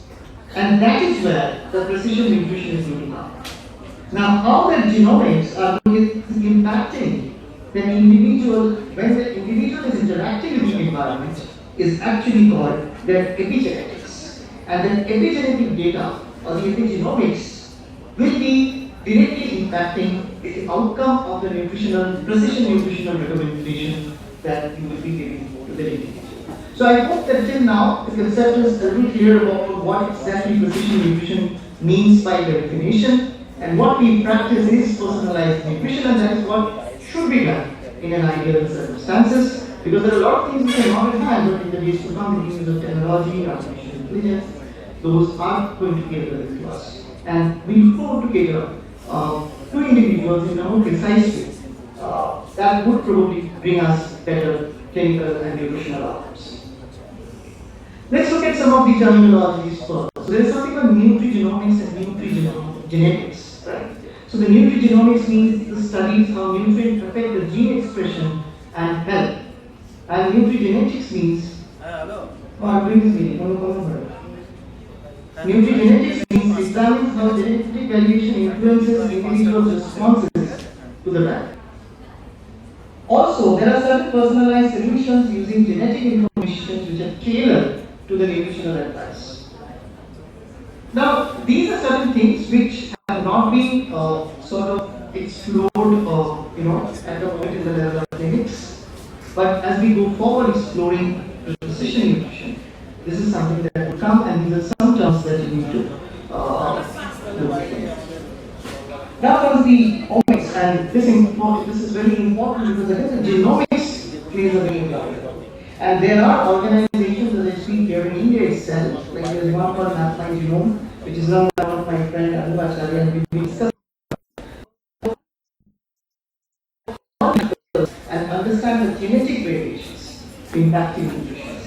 And there is also the whole concept of nutrigenomics and metabolomics will actually be assessed when you're using the twin technology of it. So there is something called the digital twinning of an individual, where you do a genetic mapping of the individual and you kind of create a digital twin of the individual and you see how it is responding to the different food groups and you prescribe their diet accordingly. So this whole concept is used in the twin technology. It involves predominantly computer vision technology, a lot of data analytics, a lot of predictive analytics, and also to some extent a degree of artificial intelligence. But all this, the whole purpose is to simplify complex data and make the process easy for us to choose the right food for the right category of patient. So we are trying to do away with the process of trial and error. Now this is the most important part that all of you should know and all of you should start involving your research on it, because this is something that plays a very important role. And we understand that it is a very important role even in chronic metabolic health like obesity and other disorders. So the first and the most important thing is gut microbiome, and that is such an important role. Also, the content of the dietary fiber, which plays a significant role in maintaining the flora of the gut microbiome. And as the research towards gut microbiota is getting more and more explored, what we are learning is that the whole cascade of metabolic information, whether it is diabetes, whether it is obesity, whether it is any other metabolic disorder, is triggered predominantly in the gut. So the gut is where it plays the most important. Along with this, there is a lot of macronutrients like carbs, protein, fats, which actually impact the microbiome diverse. And that goes a long way in determining the epigenetics of the gut microbiome. I'm doing a meeting here. This will be seriously contained. Don't manage this. So there's another thing which is called personalization and tailoring of the diet to the individual microbiome profile, which can optimize it. There's also something called metabolic heterogeneity, and this is something that we all need to understand. One is the individual variability of the person. So there's a difference in metabolism which affects the dietary responses, and along with that, there is also something with genetic factors that play such an important role. Now, in a practical way, every individual is different and every individual has their own epigenetic response to that environment. Especially, if you talk about the middle-aged population versus the younger adult population, and you take the elderly spectrum. So at each age group, the response of the body to the various stimulus factors is going to be different. And this is why we say that each individual has got a metabolic heterogeneity, which is triggered by their genes.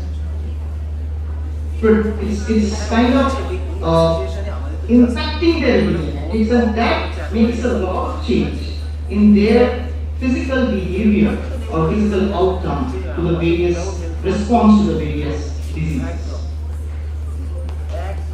Personalized dietary intervention is something which all of you do, and again, the nutrigenomics will be playing a lot of role. But when you talk about personal dietary intervention, the important factor that comes here is monitoring and tracking.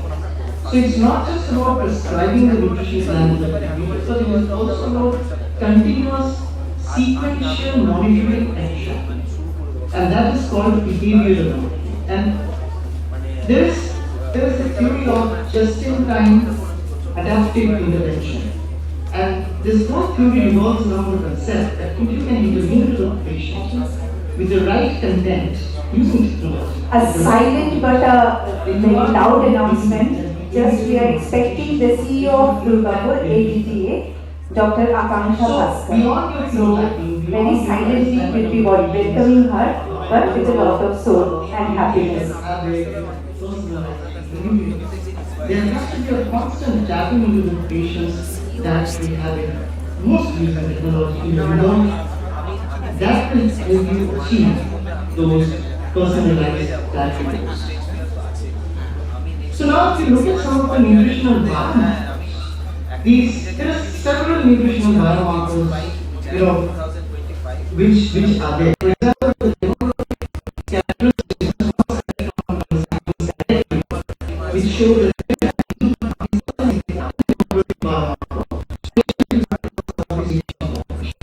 and it's also very important that you assess these nutritional deficiencies in the patients, when you are studying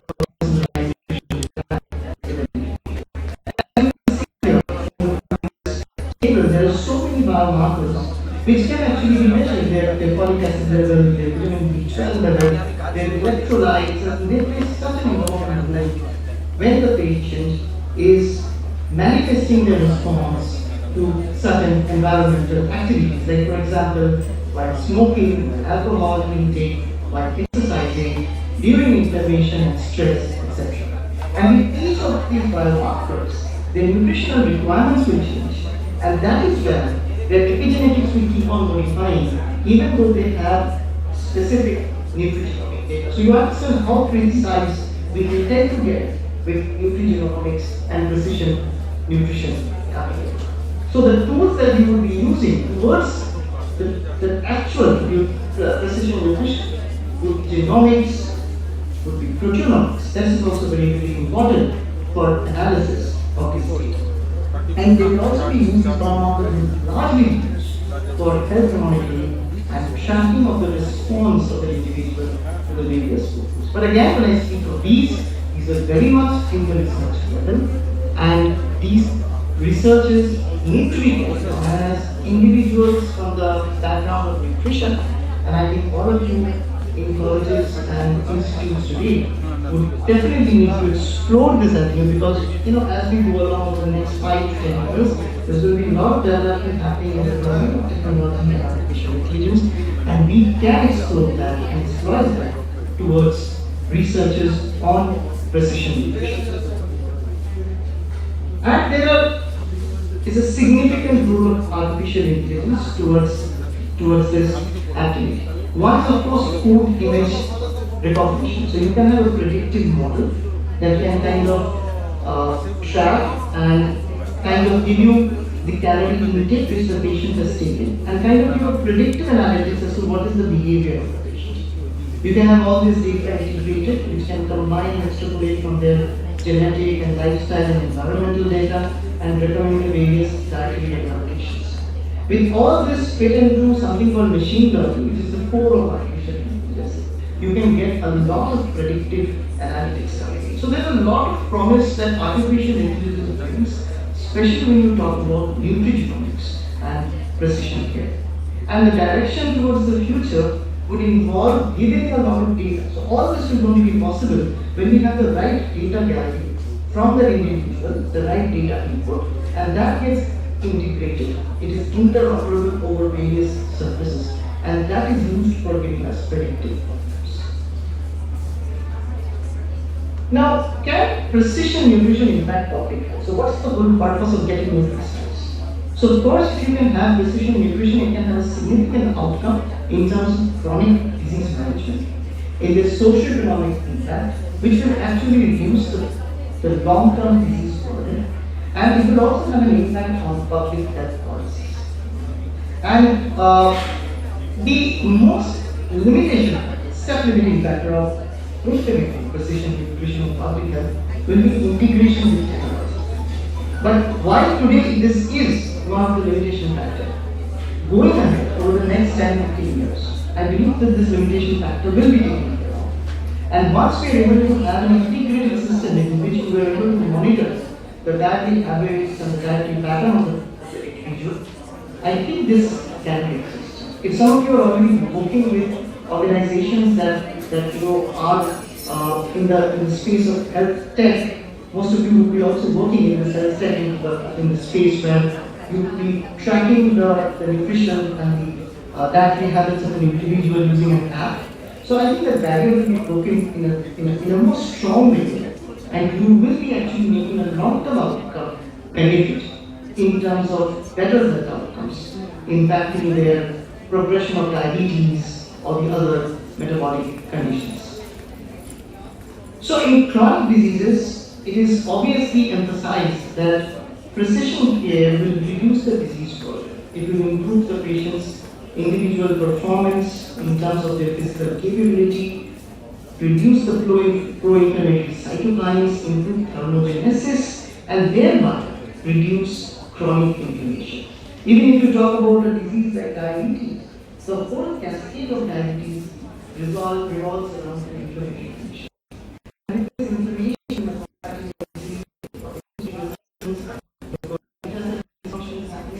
and you've got all the other metabolic processes. So if you can stop the inflammatory cascade from the individual, then you can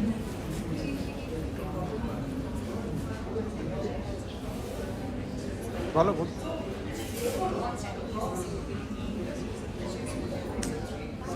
We are extremely privileged to have our honorable chief guest here, Dr. Akansha Bhaskar ma'am, IAS Chief Executive Officer, Asansol Durgapur Development Authority. I request our convener, Dr. Anuradha Mukherjee ma'am, to kindly welcome our chief guest. Please ma'am. Please put the lights on.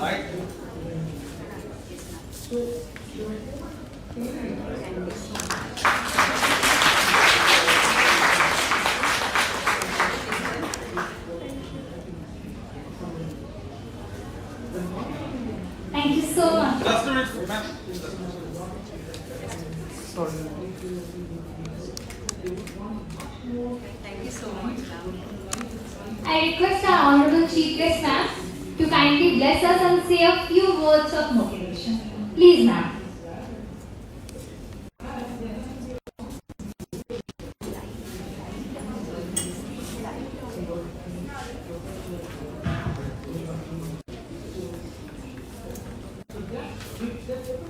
So a very warm good afternoon to all of you.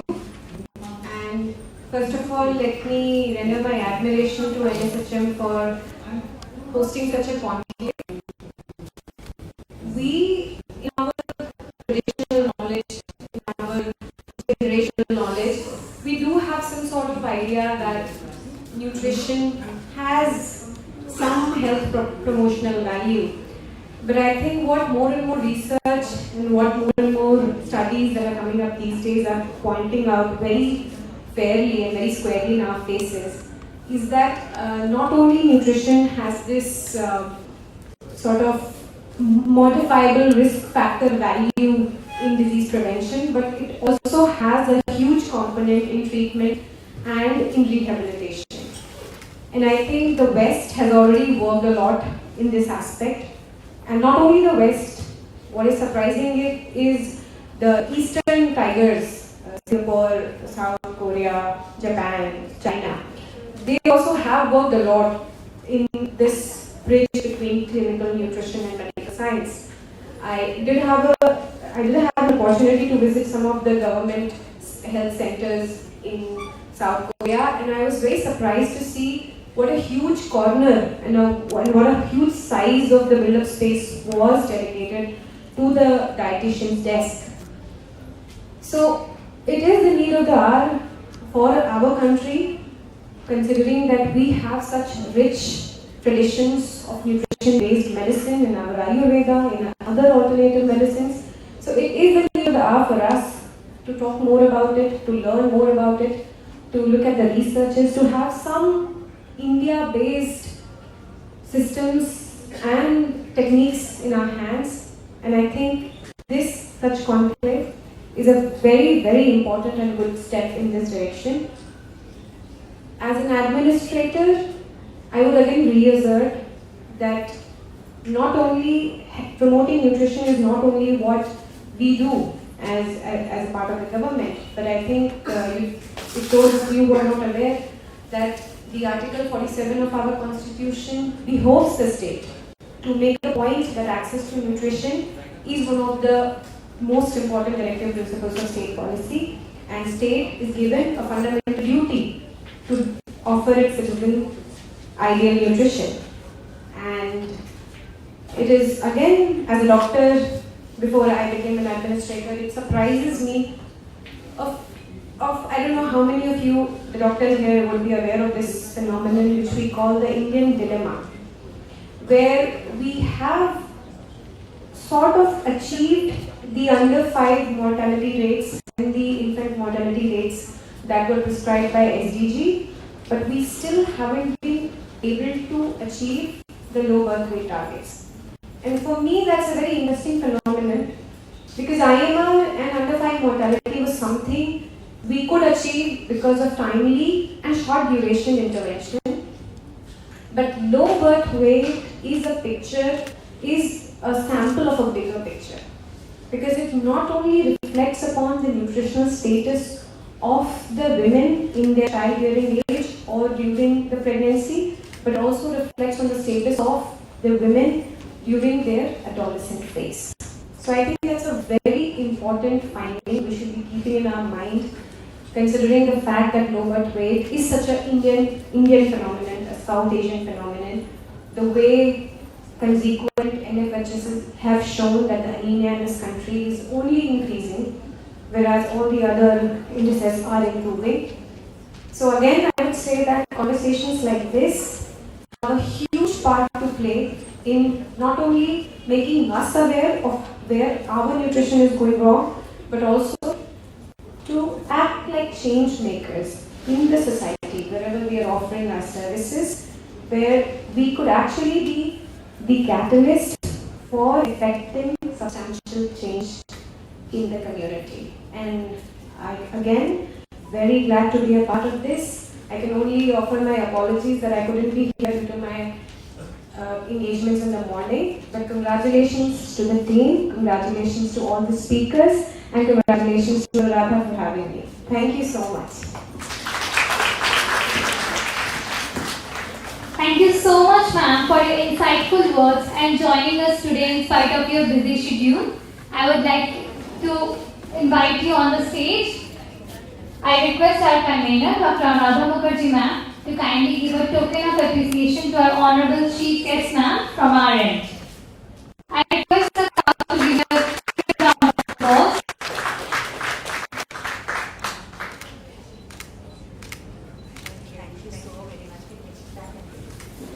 Thank you so much, ma'am.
I request our esteemed speakers to please come forward.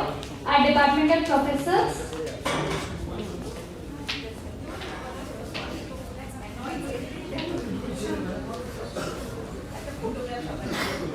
Thank you so much, ma'am, for coming once again for the group photograph.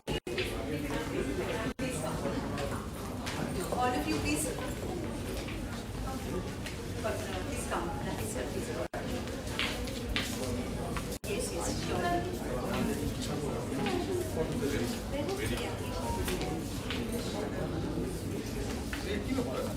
Yes, sure. T-shirt black color.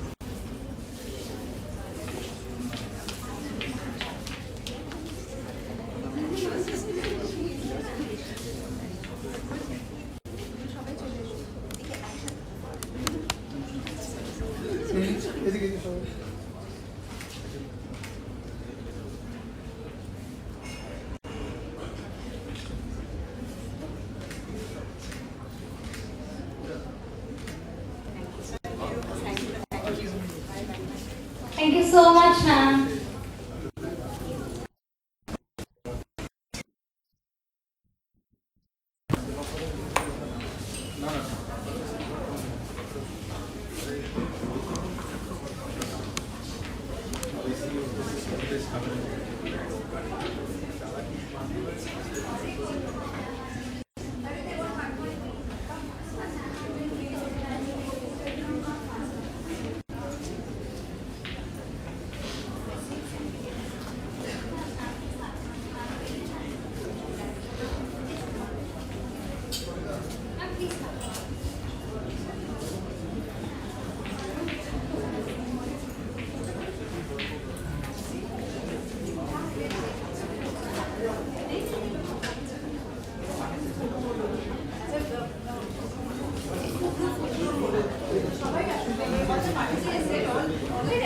Yes, please everyone should be coming forward and let us take a group photo. Since ma'am was, Akanksha ma'am was in a hurry to leave, I couldn't force her further. So all of you please come and join us for a photograph. Please quietly come because you are sitting and you are extremely good in audience. I am thankful to all of you, each one of you for ornamenting the station. Thank you for your participation.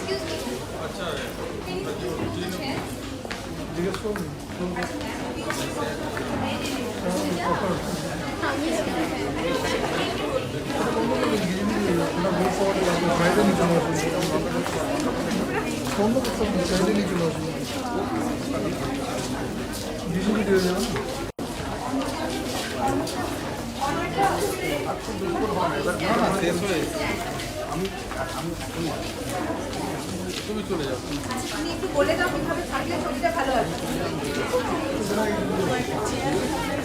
I request our honorable speakers and dignitaries to come upon the stage.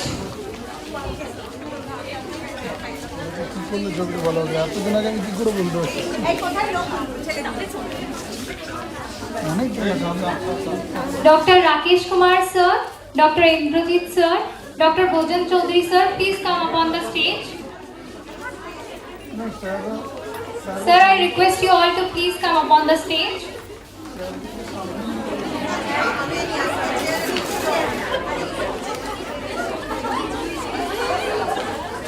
Kalpana ma'am, please come upon the stage.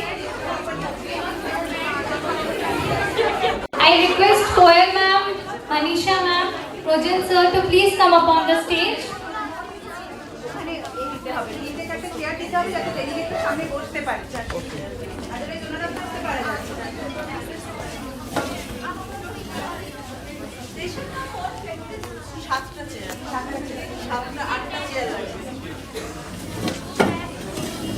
Let us all come forward for a move forward for a group photograph. Atta chair.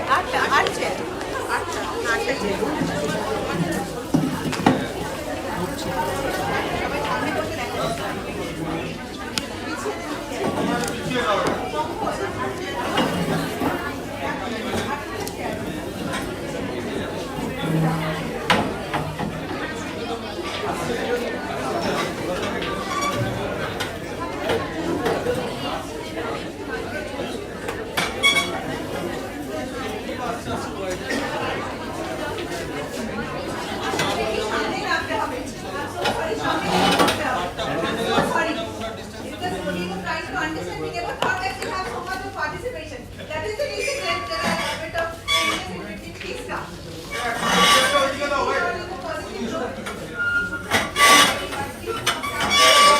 We never expected that it will be all so much crowded and we will not be able to capture it properly.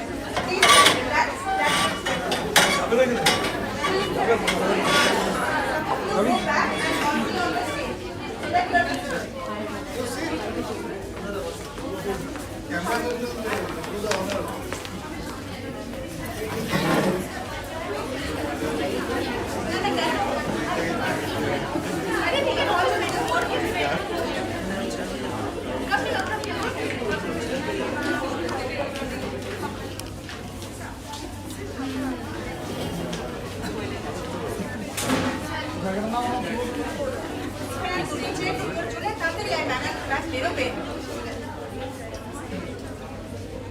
সবাই আসুন না।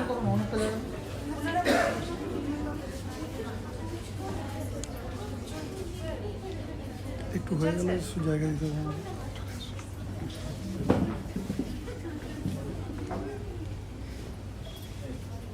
Are we all coming? Yes. Please let us know. Since this has to be documented, that please ashun.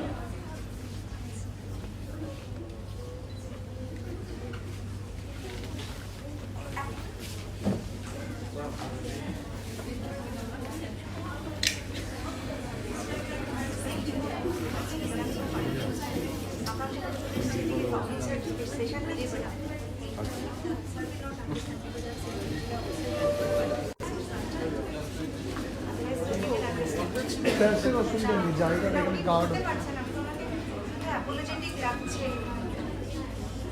সবাই একটু camera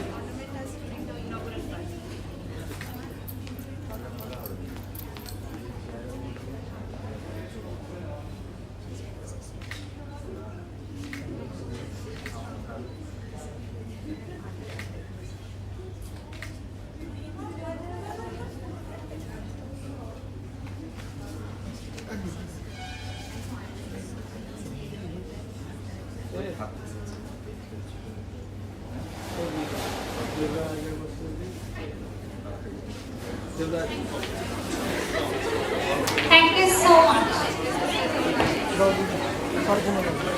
আমার phone না দাও দিদি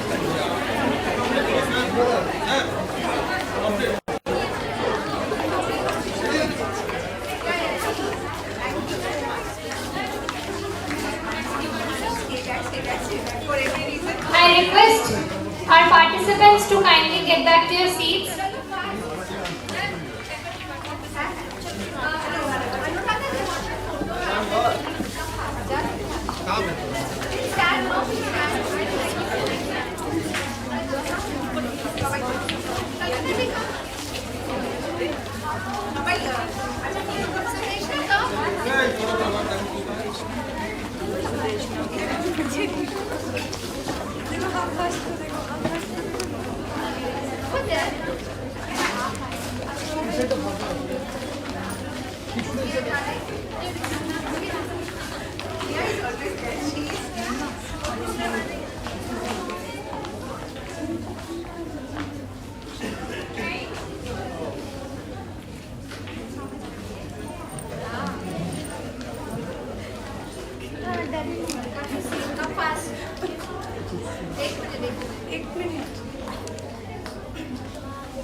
সবাই একটু camera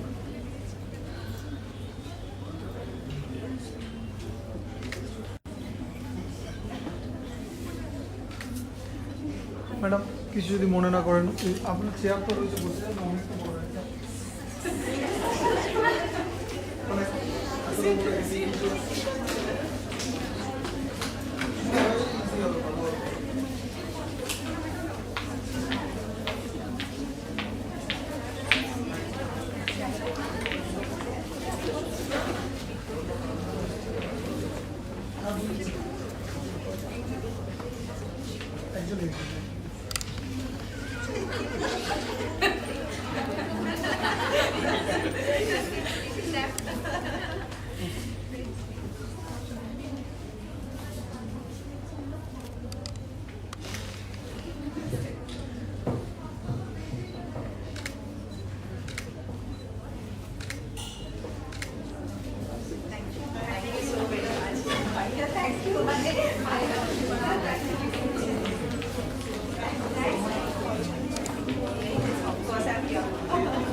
No,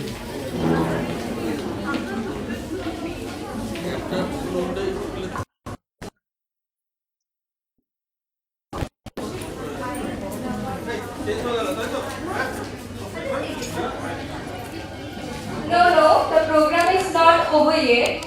Now, we would like to request our respected HOD, Dr. Anuradha Mukherjee ma'am, to share her views on Indian diabetes, different characteristics and need for diabetic nutrition solutions.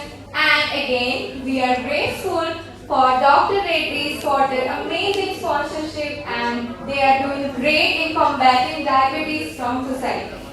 Dr. Anuradha Mukherjee is an assistant professor and heads the Department of Dietetics and Nutrition at School of Health Sciences, NSHM Knowledge Campus, Durgapur. She has done her graduation and post-graduation from Calcutta University. She has also completed her post-graduation diploma in food safety and quality management from JD. She has done her PhD from NIT Durgapur.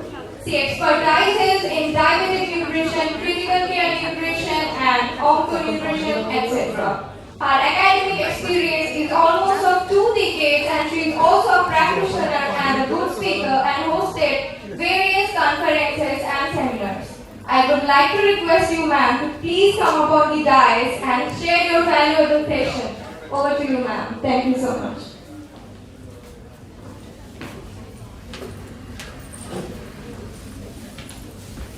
Now, it's very, full of audience and speakers like Sharil ma'am, Priyangi ma'am, Orno, Moshumi ma'am, and Rakesh sir, Indrajit, everybody is around, and Kalpana ma'am. So I feel extremely honored and privileged to be here in front of all of you, and especially you all are the audience who mostly understand and try and will definitely relate what we speak, because you all belong to us. That means we belong to the same clan, and we can understand and relate each other's discussion, topic, and also we can usher things for one particular goal, that is the well-being and the reversal of certain diseases. Maybe not reversal, but of course we can prevent and try to reverse certain difficulties and limitations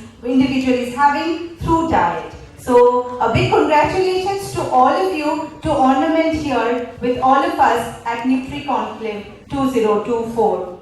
So I am here basically to speak about a few, it's not an entire presentation I'm going to say, because time is very limited and I have to just focus on one particular thing, that the scenario on diabetes, especially Indian diabetes, different characteristics and need of diabetic nutrition solution is a priority. Why do I say such? Because we presently we rank second in the position. So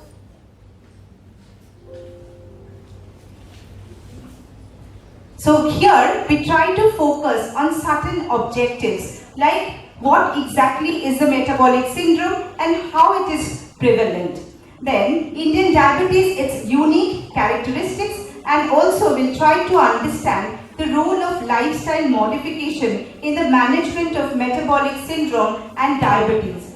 And also we'll try to understand the MNT, that is the medical nutrition therapy, and its certain advantages in the management of the metabolic syndrome.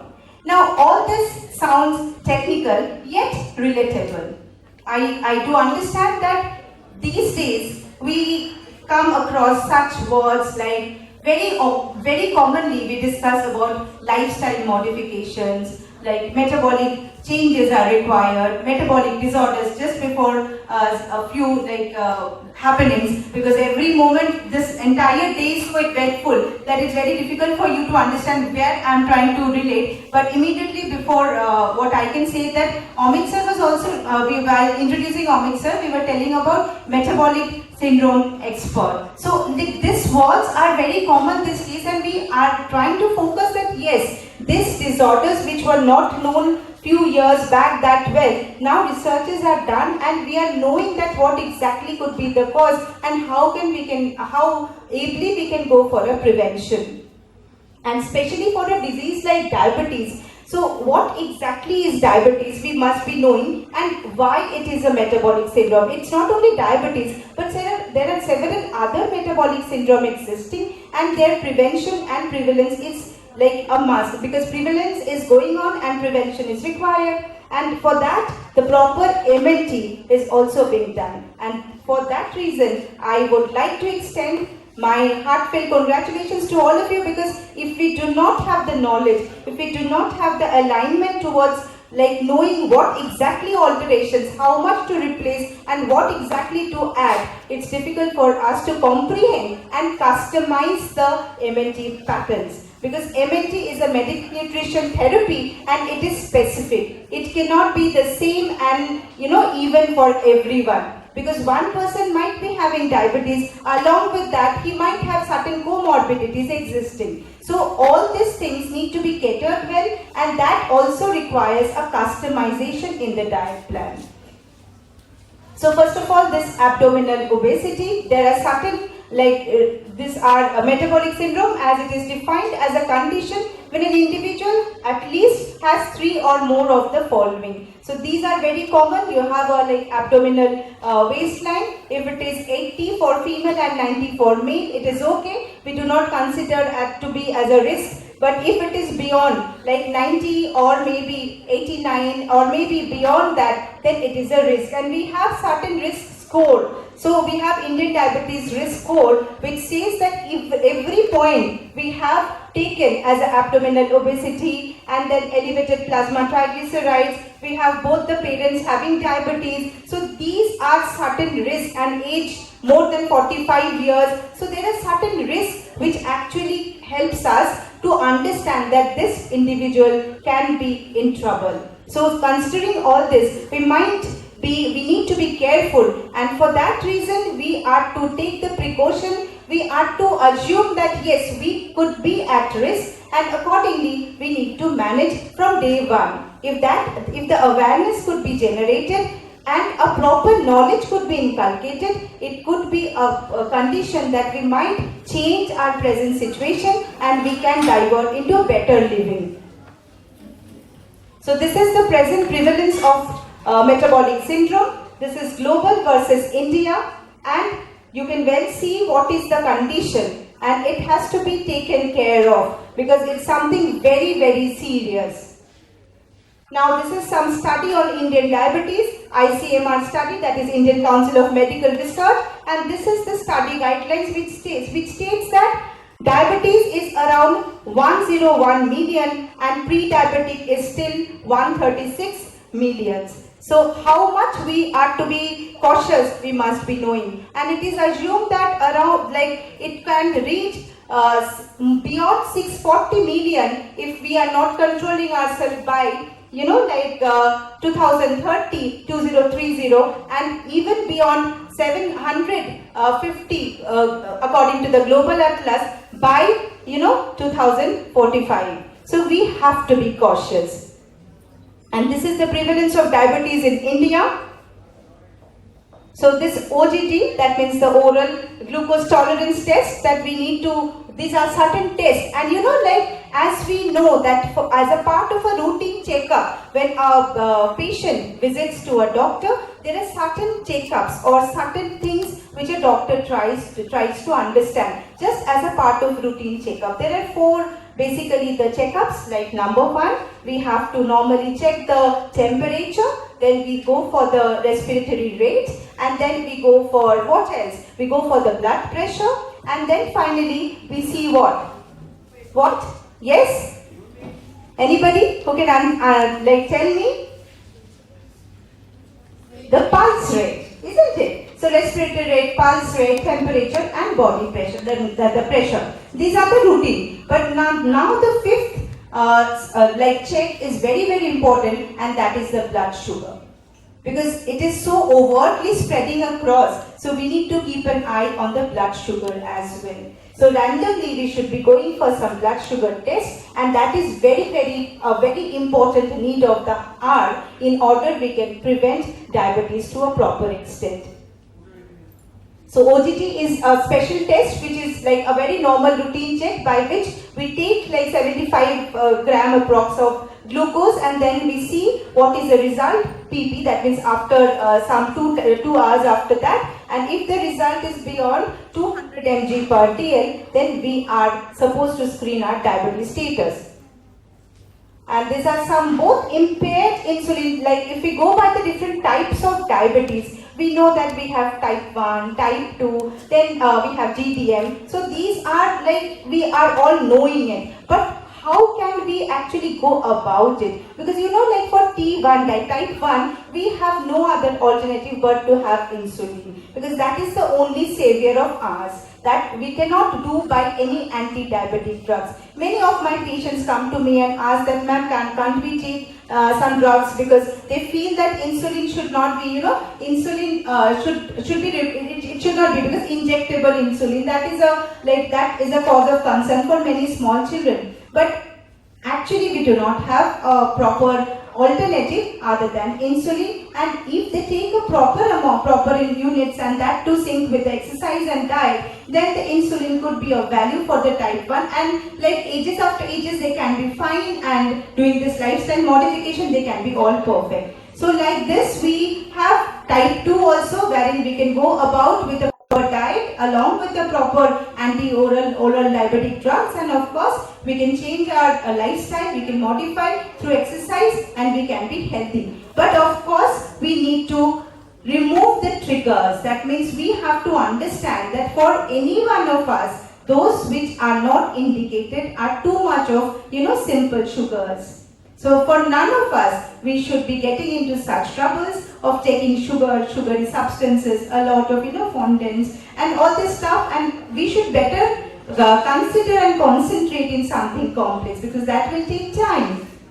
And then like impaired insulin secretion and impaired insulin action, and these two have the evolutionary roots among Indians with low beta cell functioning, because if the low beta cell is functioning, then of course there is lesser chance on insulin secretion, and finally we Indians to have a very low load of lean muscle, and most of us are having deficiency in protein content when we go by the DEXA or maybe the body composition, normal body scan. So that is a word of caution for all of us.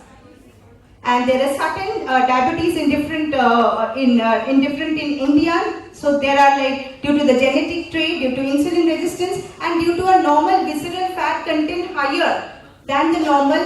Most of my patients visiting me, they are having a visceral fat of range 16 and beyond.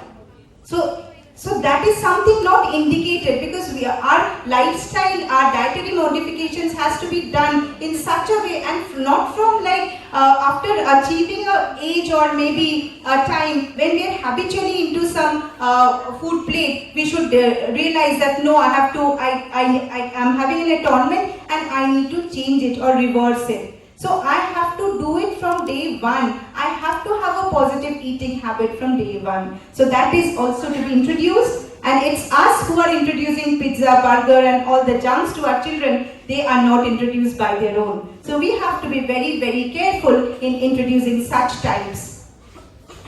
And this is the Indian diet scenario. That's what I was talking about. That 80% of is recommended intake, that is 60 gram per day is that this is the requirement, and 2/3 of it is carbohydrate. The protein deficiency, why it is seen, because most of us are not taking the right amount of protein, but of course it is indicated again to individual. Not everyone should be having the same amount, 1 gram per kg body weight. It also again, it has to be seen with the other elements, what renal condition he or she is in and what cardiac issues she or he is in. So considering everything, we need to plan that approximately we need to have an 80% focusing on a high quality protein.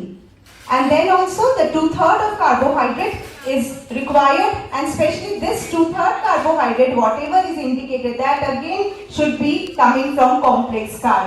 So these things, and the low, and once we see the dietary fiber, whether it's a soluble fiber or insoluble fiber, both are very positive in our body, like everyday's metabolism, because either the soluble fiber will act wonder in lowering the glucose, or maybe the insoluble fiber will absorb water and make even more happiness in removing the bowel, whatever could be. But the low intake results to a huge problem in hyperglycemia. They are very much, because our diet is such that it's very much low in dietary fiber. So as low as 8 to 15 gram per day, whereas the requirement is above 30. So we can, half of it also we are not consuming. So that is also a reason of the trouble.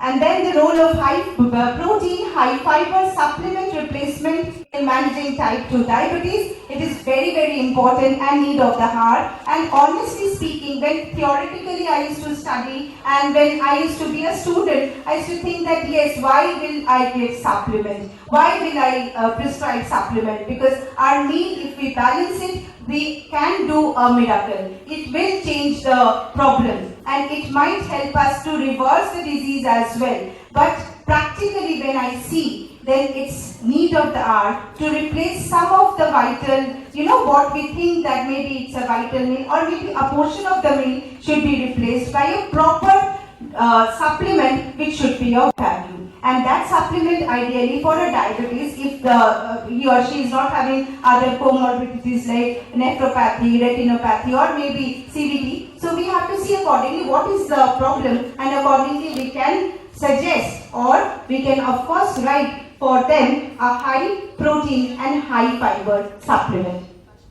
So these are the medical nutrition. I'll not go in detail because I'm running out of time. So goals of nutrition therapy, it's basically to improve the HbA1c, that is and also the blood pressure, cholesterol level, and achieve and maintain body weight goals, and delay or prevent complications of diabetes. So these are the guidelines on MNT in diabetes management. If you want, I'll share the slides with you. So these are you need to, for everything. Even for this conclave, when I decided, we all sat and we planned. And first of all, before planning, we assessed. So assessment is very, very important. If we do not assess, even a personal assessment is very important. If we do not have a assessment, we go wrong. So nutritional assessment is also very important. So metabolic, nutritional and other lifestyle parameters are to be assessed prior. And then we need to set a goal, an achievable goal. And it is not, a goal means not tomorrow or maybe day after tomorrow, it is today. So we need to set a goal, we need to prioritize, and then we need to, we have to get into the nutritional intervention, and then including nutrition education. Everyone, including Priyangi ma'am, Shereen ma'am, Anindita ma'am, everybody, because I made it a point that everybody should be preaching maximum on nutrition education, because we need to be educated before we say a statement, before we put forward something. So education should be a tool wherein we can preach and we can understand what is right and what is wrong. It's ridiculous to hear that madam getting into a conversation in such a wonderful platform like Doordarshan and getting a question of reduction of the belly fat. So how much people are educated, that should be assessed, they should understand that yes, we need to understand Google, and everybody is, yes, tu eta korchish, let me follow the same plan, I'll reverse obesity, I'll reverse diabetes. It is never possible. Be a qualified person, go to a qualified person and then get a reversal or the modification done accordingly. But before getting into a plan, before getting into a proper idea, but you need to develop the knowledge and the skill to understand what is right and what has to be taken and what is wrong. So intermittent fasting also, like Shereen ma'am was telling, like many myths and fallacies, a lot of ideas are there regarding intermittent fasting that will do so wonders, but actually do something which is sustainable. So this our assessment before advising a diet, very, very important. What all comorbidities a particular patient is having, whether nephropathy, retinopathy, or maybe severe cardiovascular diseases, what exactly he or she is having, and then accordingly get into the MLT. And there are certain recommendations, and these are the recommendations for diabetes in India by RSSBI, and the carbohydrate intake, protein intake, fat intake, and other recommendations are being broadly discussed here. So I'll share this slide in case you need, because these are all things which we do in the class also. I teach the same thing in the class, so I will not repeat here because time is getting shorter. So this is a partial meal replacement which we were discussing. So ideally it should be replaced in case it is needed, because at times it becomes difficult for persons who are going out or maybe in travels and they have a lot of people to take care, but the caregiver or the homemaker is diabetic and she cannot take care of a particular meal. To manage a particular meal, then she can go or he can go for a partial meal replacement. And these are like the carb-centric diets. This is very, very important thing, because we all are getting into a carb, because whatever, though we have an understanding, even the patients are coming, they should understand that it should be a soulful or a mindful, understanding what they try to be, when we practice and when we teach also, we should always be mindful in what we say. We should be giving time to our patients, or maybe while teach also, we should be teaching with time and make a particular student understand that counseling is very, very important tool for our profession. Because until you counsel a patient and a patient coming in, you say that everything is stopped. You cannot have carb, you cannot have sugar, you cannot have anything. You are not. You need to restrict fat. So what will he live for? Because food is always, it's not a choice. It's a right to us. So try to understand that if you stop everything, you have to be mindful. You have to be, you have to understand that how to calculate the carb, and then you can set the goal, and then you can do a change. It's not that you cannot do it just stopping every meal and every carb out from the diet, because that is not sustainable, and the patient will not listen to you and come to your clinic again and visit you. So role of patient adherence to medication and dietary habits in diabetes care. These are the fallacies which we all see, that the many patients who are seen to discontinue their medication. Many patients are seen they take less medicine than prescribed. They go for Googling, they go for their own, own understanding, talk to a phone call to a doctor, and maybe could be a quack even, and get their self-medication done. So a lot of habits which we inculcate and we try to promote. So stop these habits, and you need to adhere to certain principles. So values are very important in that way, and before that, prior to that, we need to be counseled well. So role of diabetes educator, again a platform for the dietetic students. All of you can get a chance, should be studying the role of diabetes educator, because those things are very, very important. You should be knowing that how well, because doctors really do not have so much of time, and when we have dedicated diabetes educators, those who are practicing for diabetes clinic, they should have an insight that what exactly should be counsel to the patient coming to you. And once they know it properly, they will listen to you. You will take time to counsel them. You will take time to educate them, but you will be able to do it at some point of time. Somebody should at least have time to teach and preach and educate people. So why it cannot be you? So I would request all of the students, especially the students crowd, and all of you, that start teaching, start listening to people, what is making them not to adhere. So be patient in treating your patients.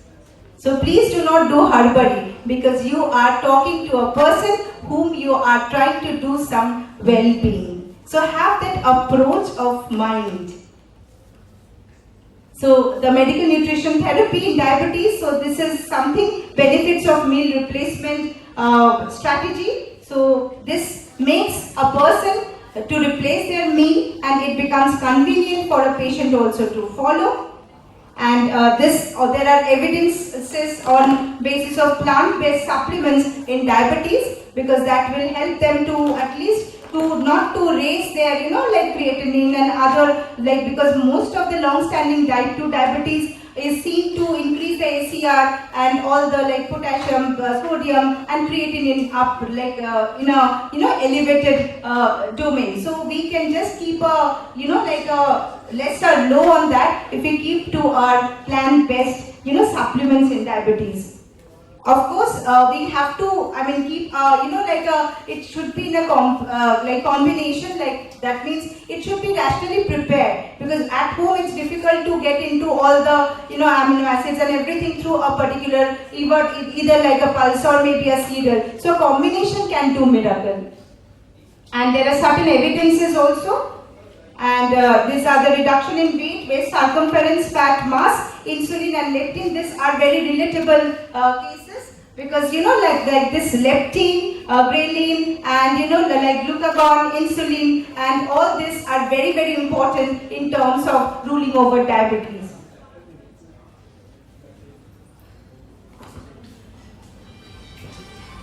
So this is the reduced blood lipids, glucose and insulin, leptin. So here are certain evidences, some researches, and these are the key highlights of the study. So we'll go later on this, and the glycemic index, and this is also very important, the GI and the GL. So this is also another teaching area, because GI, we have an idea, we all should be knowing that GI is a glycemic index of and the high GI food, we usually ask the patient to, to stop while the patients are having diabetes. So I would suggest you that go for the GL. That means like amount of the carb you are taking and the GI should be considered. That means maybe a high GI food should be taken in low amount. That will be still okay. But the amount and the GI both should be considered. So that means the GL becomes more significant in terms of diabetes. So GI and GL both has to be taken into consideration. So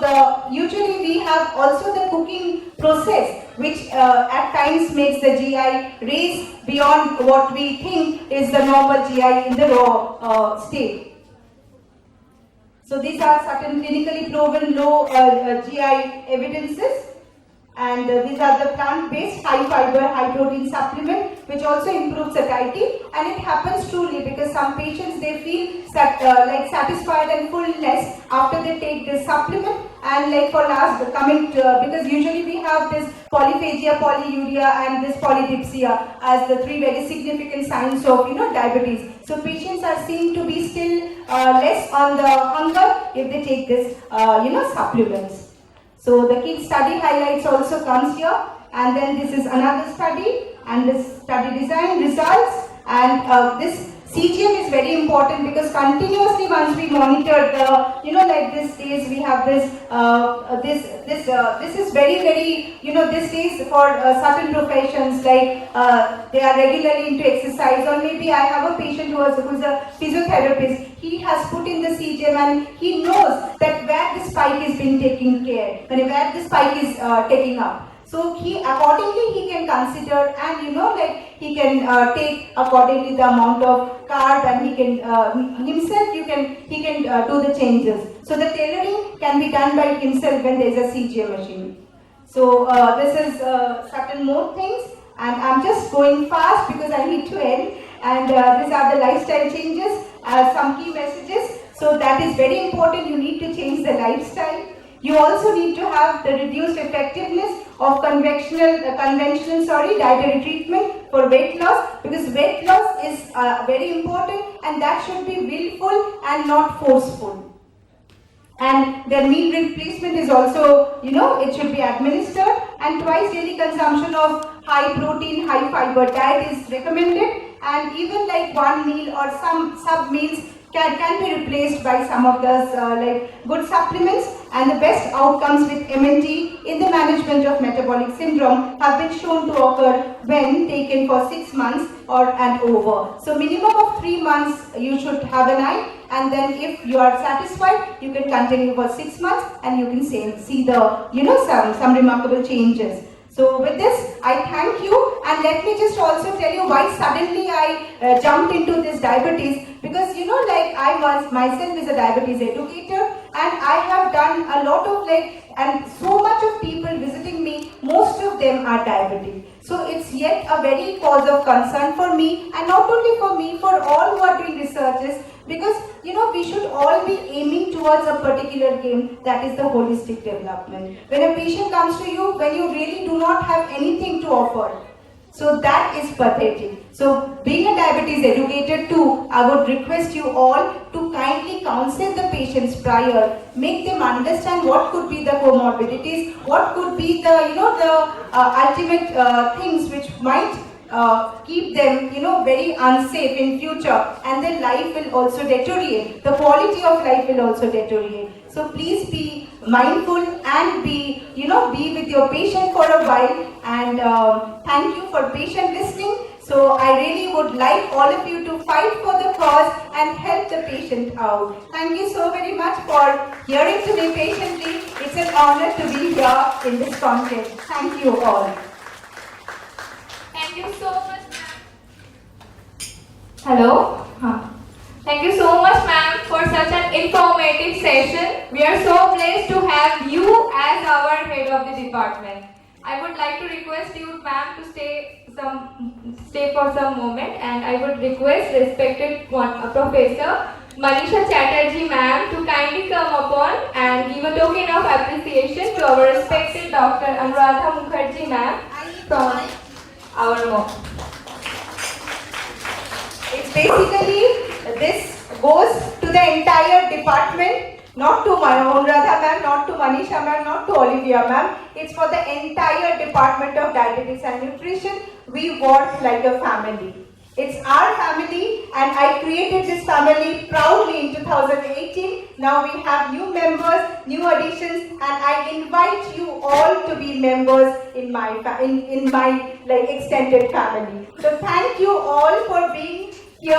Again, I welcome and request you all to be in the campus, to be with us and do some work in collaboration. So thank you so very much.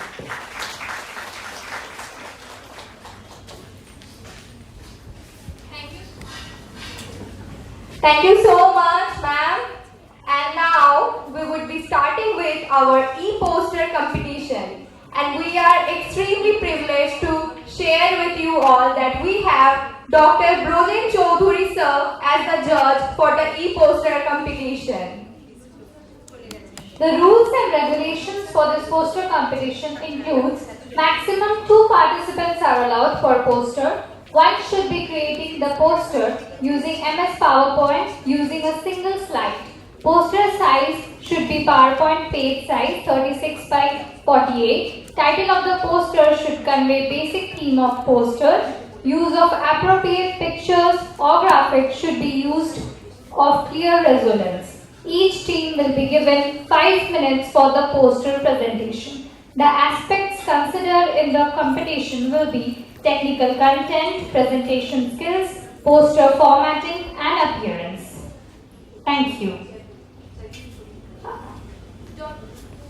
I request Dr. Arnold Chatterjee sir will also be judging the e-poster competition. I would request our technical support team to please be Priyangi Lahiri ma'am will also be judging the e-poster competition. They will be together judging the e-poster competition, and a very best of luck to all the participants. First of all, I request this, immediate forceful judgment decision I'm trying to impose to my speakers to be the judges, because the judgment whom I thought about, Indrajit Da, so Indrajit Da is not seen around. So that is the reason I am forcing Arnob sir and Priyanki ma'am to be the judges. Okay, so Arnob sir is willfully going away, so I would request Priyanki ma'am if you can judge it.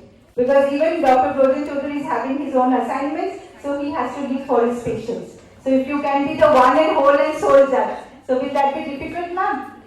So if you can do it, e-posters will be there. Rules and regulations need to be discussed again and given to ma'am, so that ma'am can have an idea. They will be just for how many minutes? 5 minutes. So if they exceed the time, that will be also a concern. somebody need to keep the time. So I would request our volunteers to kindly see the time should be maintained because 5 minutes for each poster, and I request our like the city residency help person to make the chair in such a way of our judge so that she can see the projection properly. এমন ভাবে এটা করতে হবে যেখানে আমাদের জাজ madam বসে ভালো করে প্রজেকশনটা দেখতে পায়। হ্যাঁ, এই টেবিলটাতে তাহলে আমাদের সৈকত স্যার কোথায় যাবেন? তাহলে এই জায়গাটা, হ্যাঁ, এখানে একটু যদি একটুখানি একটু বলে দাও এখানে। ম্যাম এখানে প্রিয়াঙ্গি ম্যাম আপনি যদি ওখানে বসেন তাহলে আমার মনে হয় দেখতে পাওয়া যাবে। না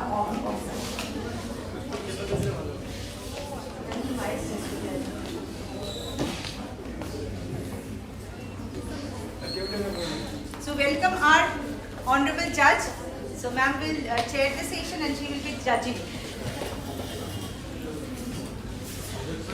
Can we start with the first presentation?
I would be requesting everyone to wait for some minutes.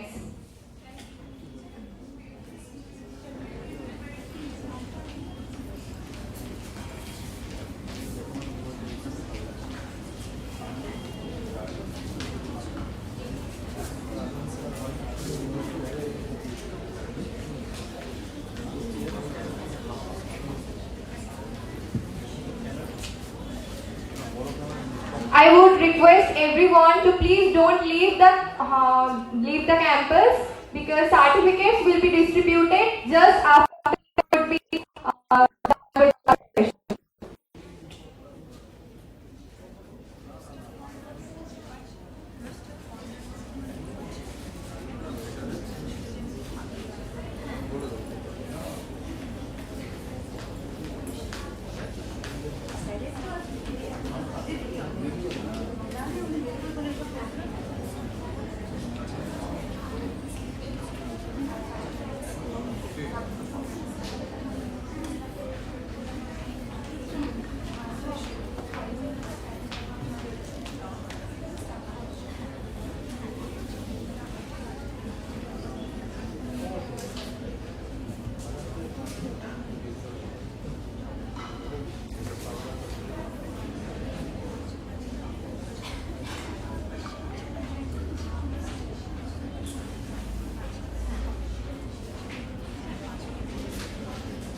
This is one of the hospitals. They have all come.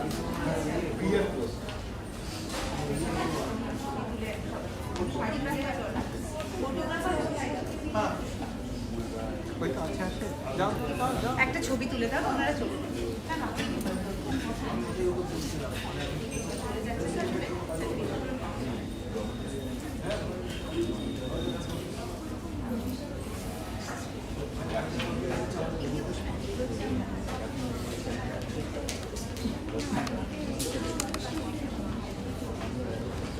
Excuse me.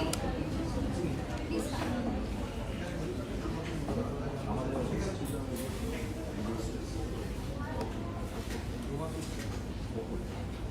So the participants please queue up and be here so that you start with your presentation very fast. Who is the first one? Please come. You start your presentation, you start your explanation. Otherwise we are getting delayed. Already we are very late.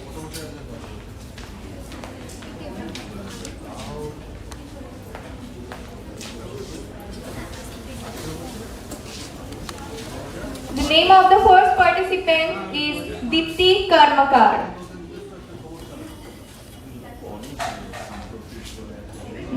Tell the name. Bipasha Mitra and Deepti Karmakar. Okay. The number of. There are two participants, Deepti Karmakar and Bipasha. Please start up with your presentation.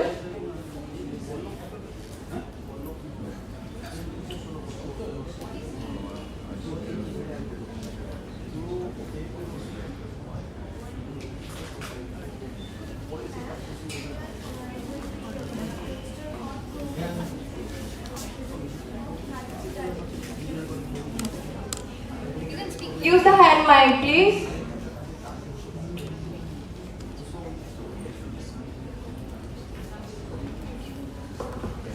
Good evening, ma'am. Good evening, everybody. Today, we are going to present a poster on chromium supplementation on prevention of type 2 diabetes. Diabetes is a chronic disease. Diabetes is a chronic condition disease where the access of the way of our blood processing in the body of our blood glucose levels is differs from the normal persons. Glucocorticoids. Chromium in steroid-induced diabetes helps to maintain glucocorticoids administration. Glucocorticoids is a hormone that release from cortex of adrenal gland. It is metabolized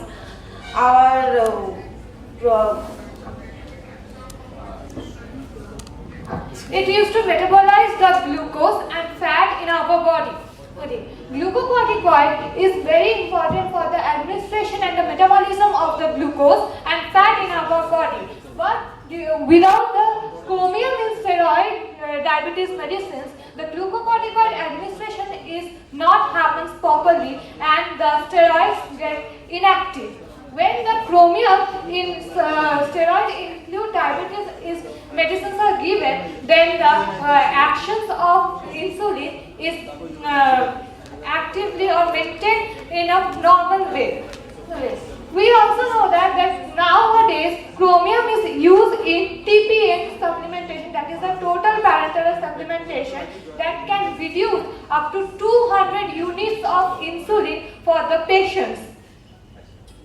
Sir, please. Yes. Thank you. The supplementation of chromium leads to the increased insulin binding and the cell due to the increased insulin receptor number. It means that it helps to bind up with the insulin and with the 8-fold kinase and help the active insulin. And in the absence of insulin, it doesn't hamper the protein kinase. The Trivalent chromium, the form that is found in food and nutrient supplement, it is the least toxic nutrient. We all know that for the absorption of chromium, we need certain micronutrients, that is vitamin B3, that is niacin, and vitamin C, that helps to absorb the chromium in our body in a faster way, and it helps to maintain the things. Therefore, with the application or with the supplementation of chromium, we can be very beneficial as it helps in glucose, insulin, and lipid metabolism. Thank you. It is presented by Bipasha Mitra and Dietetics. Thank you so much to both of you for your active participation. Okay, can you name some or at least one of the food sources of chromium? Yes, ma'am. That broccoli is a good source of chromium, and we get the chromium absorption, minerals also, vitamin also, and chromium also. And for the low classes, the whole wheats are very good for chromium. In a high class society, we can afford the broccoli, but the low class cannot afford the broccoli. So they can afford the whole wheats. That is a good source of chromium.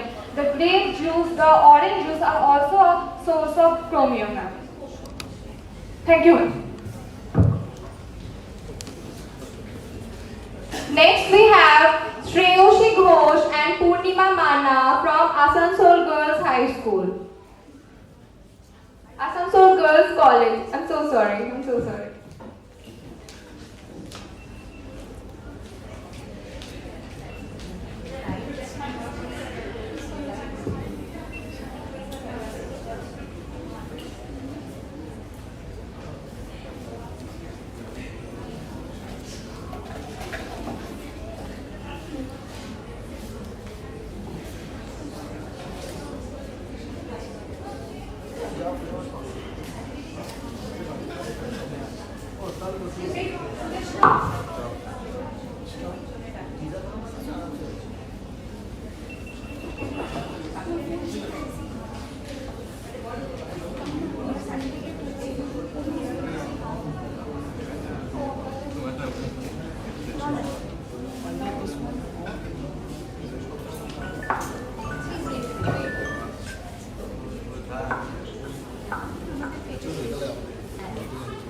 Greetings everyone, a very good evening to all.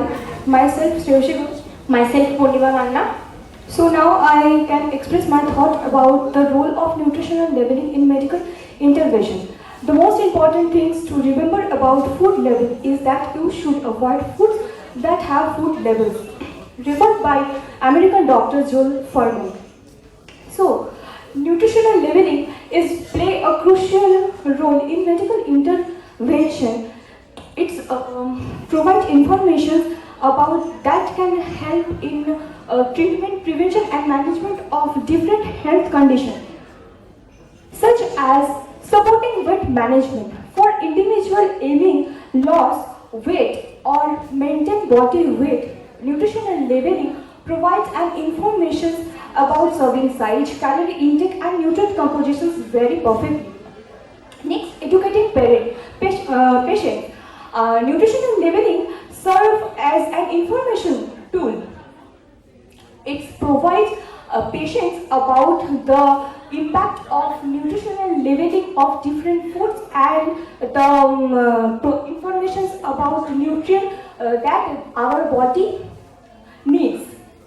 This educational tool is fundamental fostering to long-term healthy eating habits, promoting informed choice. Nutritional labeling enables consumers to make a perfect dietary choices. This is very crucial for those who suffer from chronic diseases such as hypertension, diabetes or different types of cardiovascular diseases, where diets plays a pivotal role. For example, understanding carbohydrate content in diet is very vital for management of diabetes. Next, monitoring nutrient intake. Patients who need some particular nutrient, such as who need increased amount of fiber and low amount of protein, who suffer from kidney disease, can use nutritional labeling to maintain an impact of nutrient, which helps them for perfect and monitoring effectively. Identification, allergens or interferences. Nutritional labeling it includes interference of common allergens such as nuts, gluten, dairy that helps to patient make intolerance or allergies that avoid adverse reaction. Reducing health risks by promoting on nutritional level help for reducing health risk by promoting on nutritional level can help reducing health risk. For example, food choosing in low saturated fat can prevent cholesterol, guiding dietary modification. Medical professional can intervene by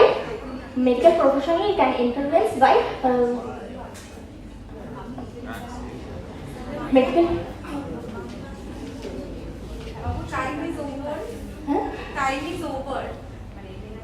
Like you have 5 minutes to speak, so time is over. In whatever language you are comfortable, বাংলাতেই বলো, আমি ওই পয়েন্টটা একবার একটু যদি বুঝিয়ে দাও যে নিউট্রিশনাল লেবেলিং ওয়েট ম্যানেজমেন্টে কীভাবে হেল্প করছে, একটু যেটা বুঝেছো সেটা বলো, মানে মুখস্থ কিছু বলতে হবে। তো একটু একটা প্রথম পয়েন্টে দেখলাম একটা বলেছো সাপোর্টিং ওয়েট ম্যানেজমেন্ট, তো নিউট্রিশনাল লেবেলিং কীভাবে ওয়েট ম্যানেজমেন্টে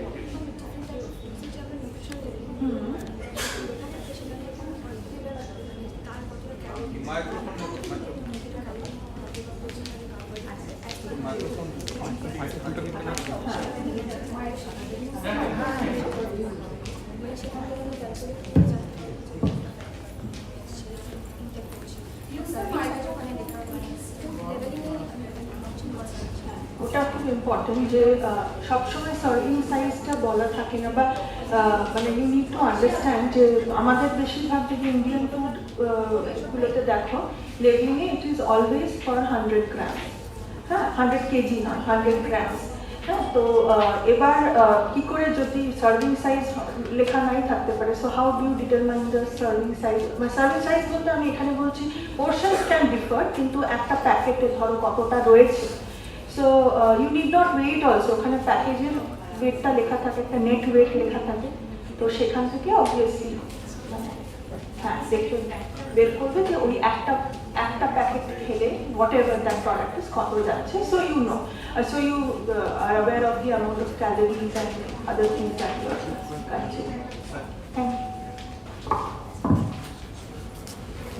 Thank you so much. Next we have Ishita Gupta and Sufia Parveen.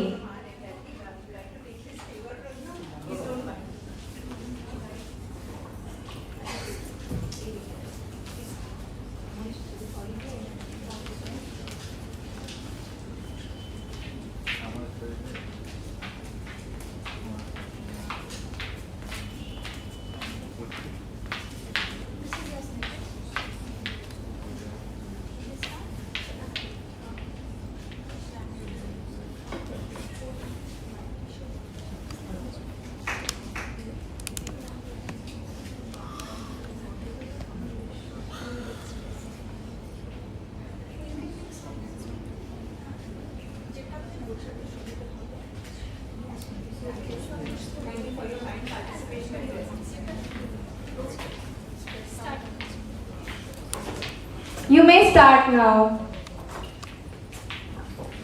Good evening, everyone. Thank you for this opportunity. My name is Ishita Gupta, and today with my partner Sufia Parveen, We are going to talk about the topic, role of chrononutrition in medical intervention.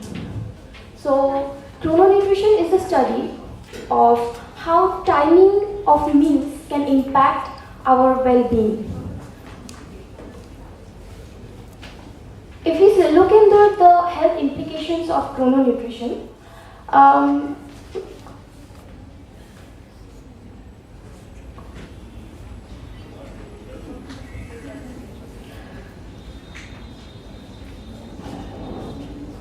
You need to enter industry. You need the industry. no.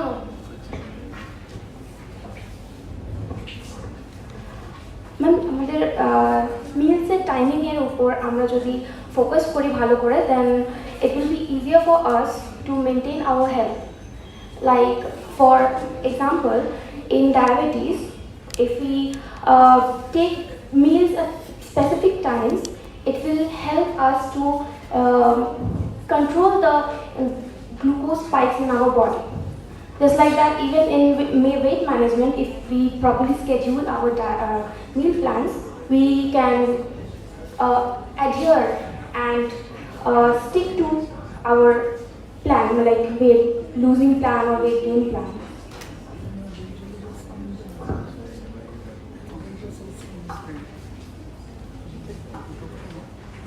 Chrononutrition is essentially the application of circadian rhythm principle to timing and composition of nutrient intake.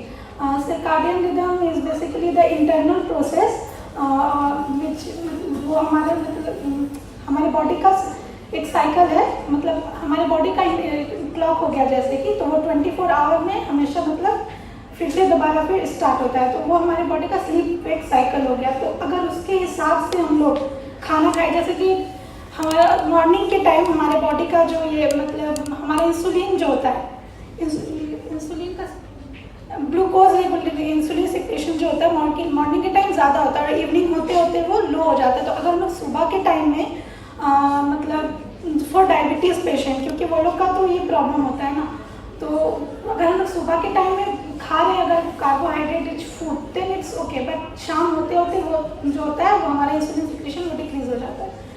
उसके बाद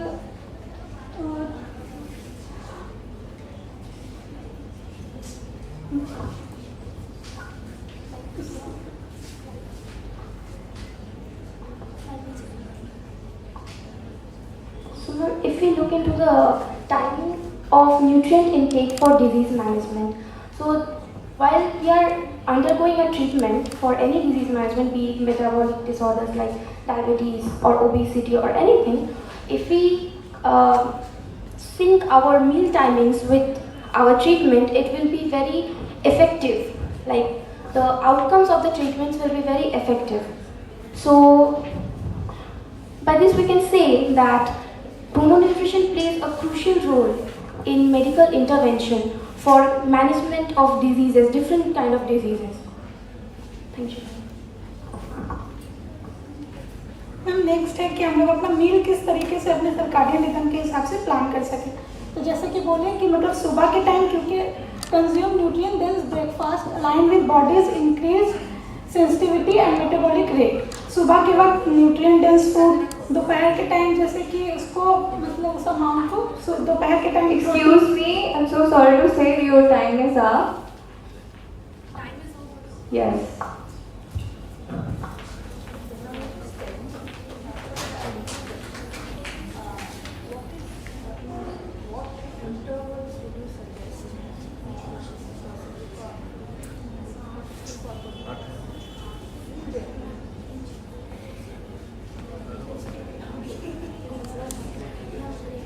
Use the microphone. In intervals of 2 hours, like if when আমাদেরকে portion size maintain করতে হবে, and then like after 2 hours and 2 hours আমরা যদি খাই then glucose spike টা আমাদের control করা যাবে.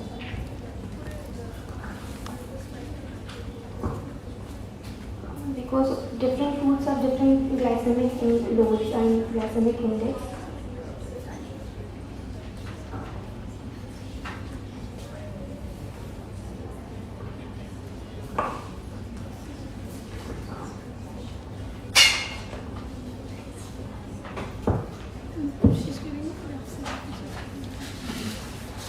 Thank you so much. Next we have Deepika Kumari and Esha Pal.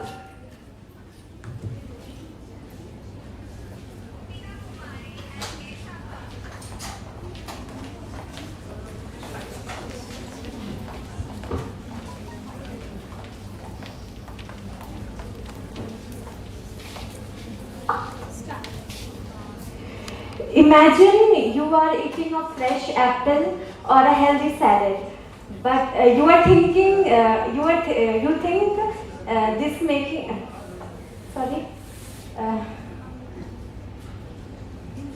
you think you are making a good food choices, but did you know that these foods contain some hidden dangerous chemicals called xenobiotics? Okay. So I am Deepika Kumari, a third year student from Nutrition Department, Asansol Girls College. At first introduction, so xenobiotics sounds like a complex word, but it's a very easy term. Xeno means foreign and biotics means related to living organism. So xenobiotics is a foreign substance to human body. They can enter from many sources like drugs, pesticides from fruits and vegetables, food additives, pollution, chemicals, packing materials. These can introduce xenobiotics to our body.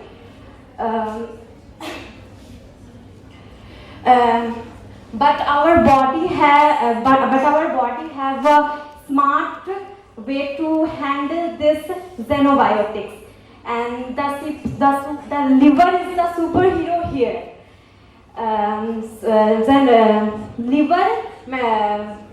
Liver breaks down and removes the xenobiotics through a process called metabolism, and this involves two phases. At phase 1, xenobiotics uses an enzyme to modify xenobiotics, and phase 2, the modified xenobiotics combined with other chemicals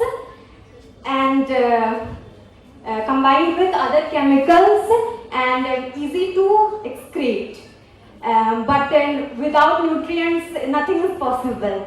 So liver needs some specific nutrients like antioxidant, vitamin B, C, BCE, glutathione, methionine to work properly. Next, health implications of xenobiotics. So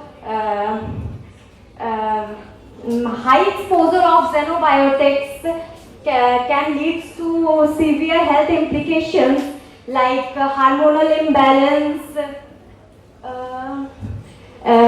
weakened immune system, and even cancer. Certain xenobiotics can combine with the essential nutrients like vitamins and minerals and form a complex substance that prevent the absorption of these nutrients. Like for example, heavy metals like lead, cambium can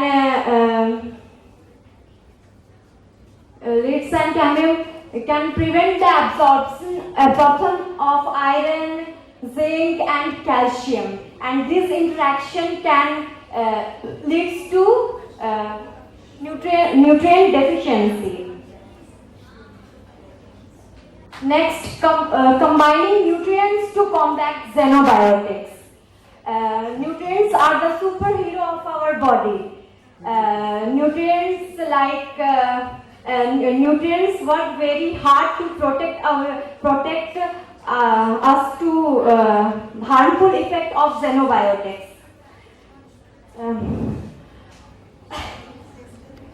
Antioxidant, fiber, and vitamins and minerals can deal with xenobiotics to work efficiently.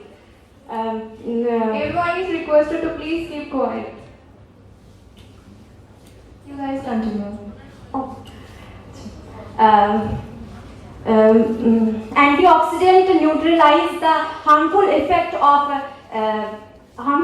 of free radicals. Fibers can eliminate the toxins from our body, and vitamins.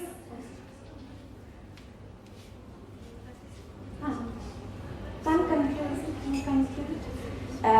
In today's world, it is impossible to avoid xenobiotics completely. But by understanding what is xenobiotics and how they work, we can make a good food choices. So nutrients, through nutrients, we can help our body to keep healthy. So don't feed your body, feed yourself. Thank you.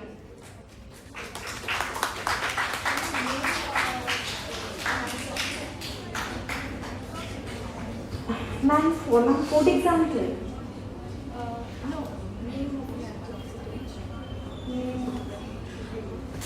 Ma'am, methionine. Vitamin which has antioxidant. Ma'am, folic. No. Okay, I'll ask you another question. Tell me, so you've talked about xenobiotics, so they are kind of toxins, right? Yes. So, we hear a lot about detox diets and detox drinks, right? Yes. So, any suggestions? Any suggestions or anything that you know about it? Supplements. Anything, I think you've heard about this detox, which is all over the social media. Detox diet, and detox drinks. So, okay, no idea. That's good. That's good that you don't have an idea, because that is the biggest myth that is going around. Since you are presenting on xenobiotics, I thought about asking. So, and there's nothing, if you have a healthy liver, you don't need to detoxify it from outside. So a balanced diet, you've already talked about micronutrients and antioxidants, so a balanced diet will do the job. Thank you. Thank you. Thank you so much. Next we have Shravani Chatterjee and Priya Devghoria.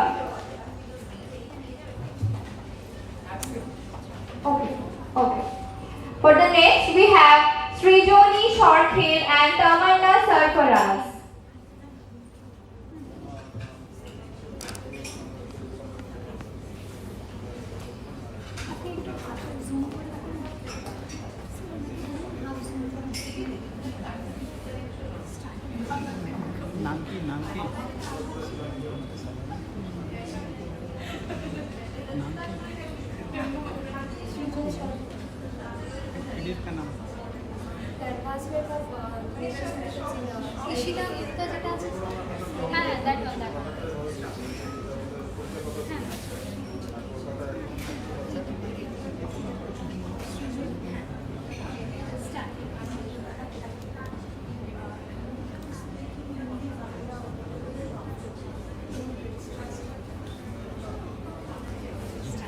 Good evening, ma'am, and good evening everyone present here.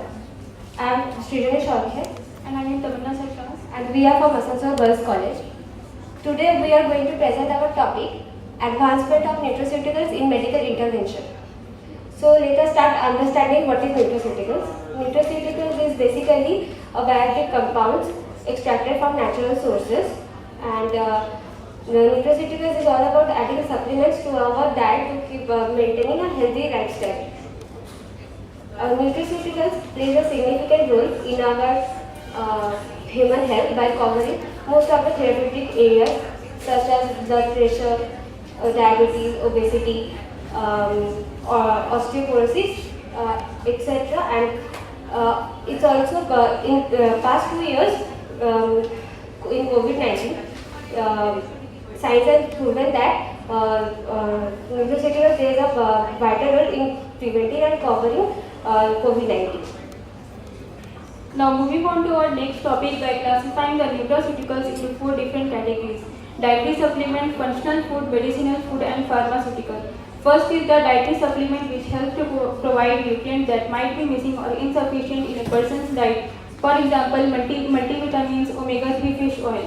The second is the functional food, which helps to enhance our health and reduce the risk of getting any kind of diseases like yogurt and fortified cereals. The third is the medicinal food, which helps to provide nutrients based on the condition of the disease. And fourth is the pharmaceuticals, which help to provide nutrients based on the disease condition through the mechanism of action. For example, antibiotics and chemotherapy drugs. Now shifting our focus to the sources of the nutraceuticals. There are basically 2 sources, the plant-based sources and the animal-based sources. Apart from the animal and plant-based sources we already provided in the poster, there are some common examples of plant-based sources are tomato, which contains lycopene, turmeric, which contains curcumin, spinach, which contains vitamin A, C, K, and iron and calcium. And there are some common examples of animal-based sources. The first one is organ mix, which contains coenzyme Q10, which helps to provide energy to the cell and organ. And second one is egg, which contains lecithins, which helps to prevent Alzheimer's disease. Now let me tell you that is nutraceutical really beneficial for our human health? Yes, of course. Based on recent studies, science has shown that including nutraceuticals in our diet helps to prevent various kinds of diseases like Alzheimer's disease, cancer, cardiovascular disease. Now let us take an example of cardiovascular disease. So basically cardiovascular disease is a general term to describe the disease of heart and blood vessels. Nutraceuticals like the flavonoids help to block the enzymes and prevent the platelet aggregation. At last, I would like to conclude that incorporating nutraceuticals into a balanced diet may offer potential health benefits because health is our first priority. Thank you.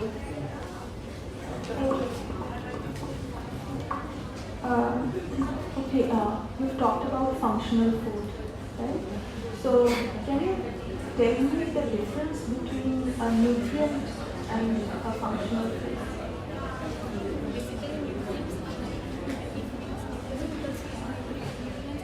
No, I'm talking about nutrient. A nutrient. So, how is it different from a functional food ingredient? Like you're talking about lycopene. So, foods which contain great bioactive ingredients are functional food. So, how is it different from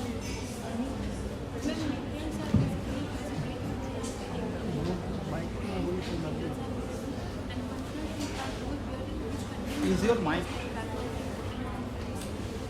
Use the mic, please.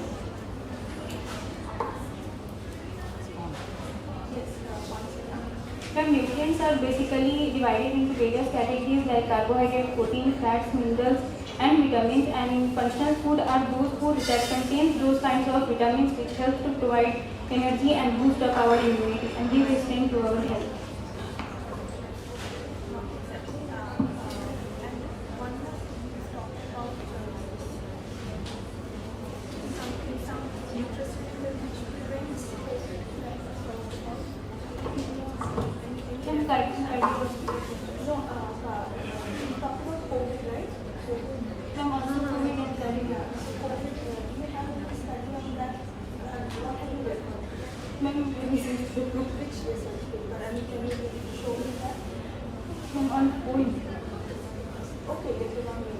Because I'm not aware of anything that will be able to directly prevent COVID or any viral infection. But we will be back. Of course, it has an indirect effect. You will be definitely to fight such infections. Including nutraceuticals help to delay the diseases and prevent also.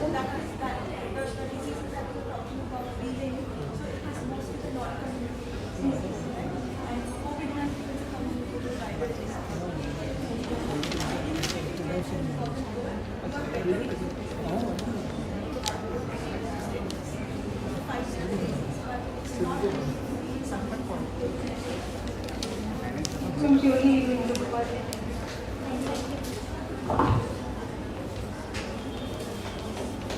Thank you so much. Next, last but not the least, we have Anushka Mukherjee and Ankita Singh.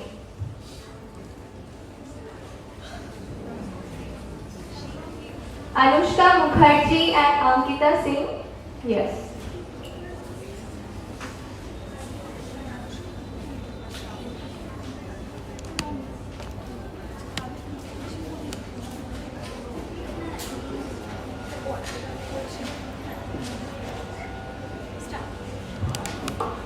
Good evening, ma'am. Good evening, everyone. Today, our topic of our poster is dietary diversification, new age medical intervention. So, in the era where medical science is advancing, at an unpredictable pace, we often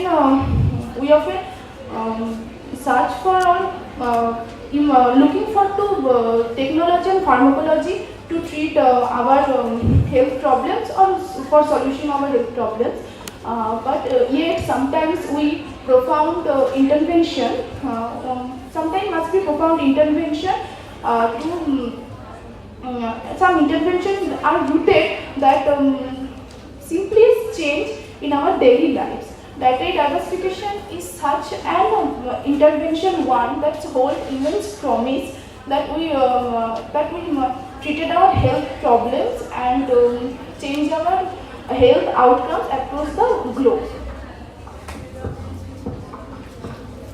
So firstly we discuss about what is dietary diversification. So dietary diversification means including a wide variety of foods in our diet to ensure we get all the essential nutrients which our bodies needs. This simple change can significantly reduce the risk of some chronic disease like diabetes, heart disease, and cancers. So there are some key components of diversified diet, like fruits and vegetables, whole grains like brown rice, oats, etc. Protein sources, fish, poultry, and plant-based protein sources like legumes, nuts, and healthy fats like avocados, olive oils, etc. Next, modern approaches of dietary diversification like personalized nutrition, integrative medicine, and technology in nutrition.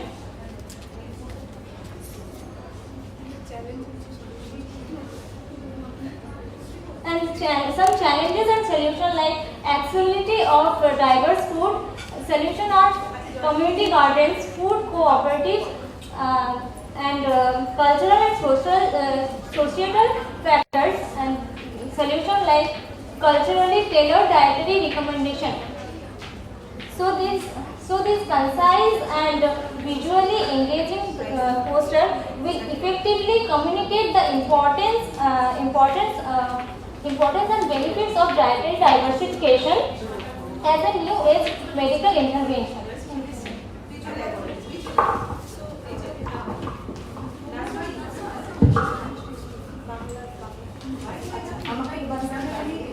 একটু সহজ করে বাংলায় বোঝাবে, মানে ওই কি পোস্টারে কি আছে সেটা না, মানে ডায়েটারি ডাইভার্সিফিকেশন মানে কি, ধরো আমি কিছু জানি না, তো প্রথমবার তো এটাকে কিভাবে বোঝাবে বাংলা ভাষায় যদি আমরা বলি না, একদম ছোটো একদম কথা যে আমাদের একটা হেলদি ডায়েট যেটার মধ্যে আমরা অন্তত 5 food groups like serials and pulses, milk and milk product, protein source, any protein source, or green leafy vegetables and other vegetables, these type of 5 food groups আমরা ইনক্লুড করে একটা প্রপার ডায়েট মেনটেন করতে পারি, যেটা আমাদের অনেক ধরনের health problem বা যেগুলো আমরা এখনকার দিনে ডায়াবেটিস, করোনারি প্রবলেম অর না ভেরিয়াস টাইপ অফ ক্যান্সারের সাথে ডিল করতে পারবো ইজিলি।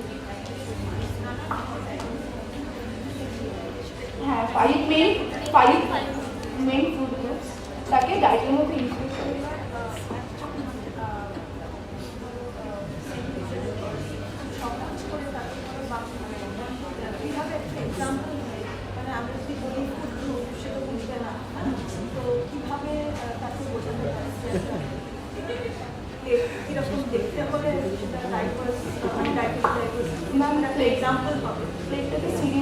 ভাত রুটি, আমি খুব সহজ ভাষায় বলে একটা ভাত রুটি কিছু থাকতে হবে, যেটা তার সিরিয়াস প্রেফারেন্স। তো ভাত বা রুটি, তার সাথে আমাদের ডাল থাকতে হবে পালসেসের মধ্যে, green leafy vegetables and other vegetables, যেটা আমরা মিক্সড ভেজ মতন তাকে বলি, এবং তার সাথে যে কোনো প্রোটিন, যেটা সে মাছ, ডিম, মাংস আর সয়াবিন যেটা সে প্রেফার করবে সেটা।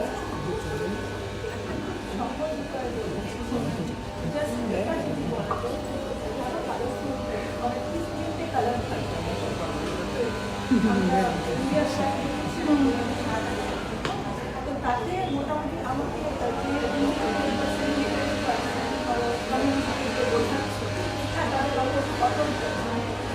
মনে থাকবে কি প্রোটিন মনে থাকবে, কিন্তু অ্যাটলিস্ট তিনটে কালার বা মোর দেন দ্যাট যদি ইম্পর্টেন্ট করা যায় তাহলে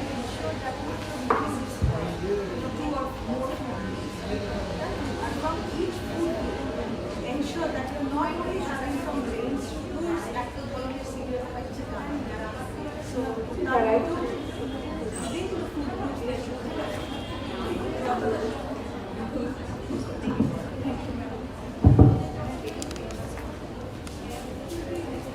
Thank you so much to all the participants for your active participation, and thank you so much ma'am for judging the entire session.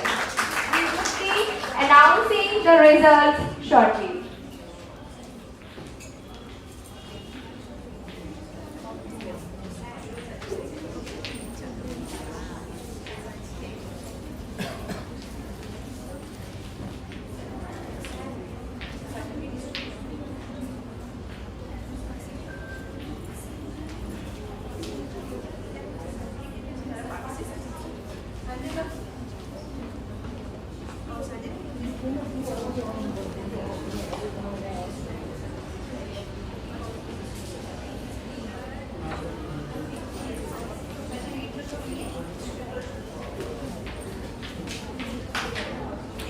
We would be shortly starting the distribution of the certificates, so please don't leave the campus.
I will be calling upon the names. Please come forward and collect the certificates.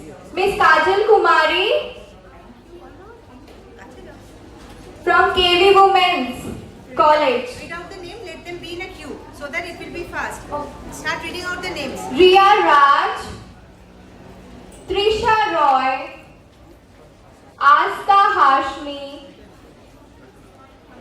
Dinesh Fatima, Shreya Dash, Rishika Gupta, Riya Singh, Moshina Naz, Rida Fatima, Chainika Chaudhuri, Aparajita Pandey, Ragini Kumari, Khushbu Kumari, Nisha Murmu, Kalpana Bharti, Mouli Gaun, Saraswati Kumari, Priyanka Kumari, Sweetie Kumari, Ruchi Kumari, Shankho Dash,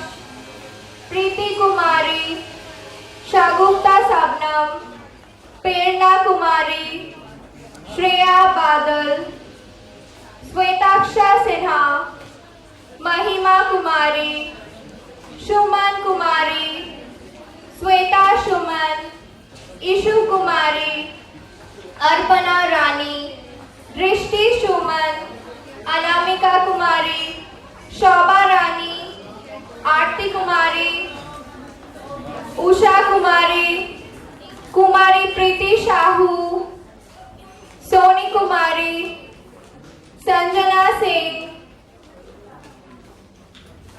Ishita Gupta, Pooja Kumari, Bharti Gupta, Srijoni Shorkher, Doel Samanta, Sufia Parveen, Tamanya Sarfaraz, Ananya Bhandari, Preeti Mandal, Shravoni Chatterjee, Arpita Mandal, Rishabh Shukla, Anisha Barnwal, Nausheen Fatima, Shaba Afreen, Kiran Mukherjee, Indradeep Ganguly, Anirban Mandal, Sutanuka Shaha, Srijoni De, Onesha Dash, Oishi Ghatak, Ibtizam Rukshar, Deepti Karmakar, Priya Devghoria, Madhumati Bhattacharya, Anushka Mukherjee, Esha Pal, Ankita Singh, Purnima Mana, Shreyashi Ghosh, Deepika Kumari, Shabnam Parveen, Muskan Sinha, Dipasha Mitra, Shudeshna Home Ma'am, Aditi Bhattacharya, Anjali Kumari, Kajal Kumari. I guess there is 2 Kajal Kumari. Okay. Zia Khurshid, Tanvisha Datta, Viva Kumari, Anushka Mitra, Moitrey Banerjee, Sheetal Sanukhi, Jantrima Bhadrat Banerjee, Deepak Bauri. If someone is not getting the certificate, please follow up with the organizing committee.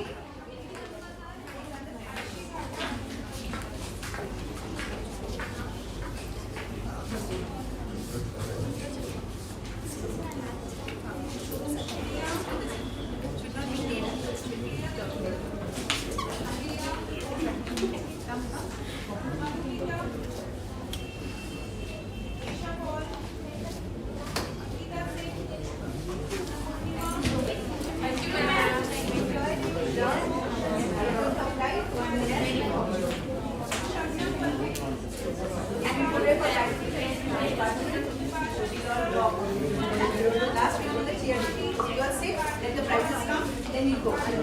Going and sleeping in the hospital is for your life.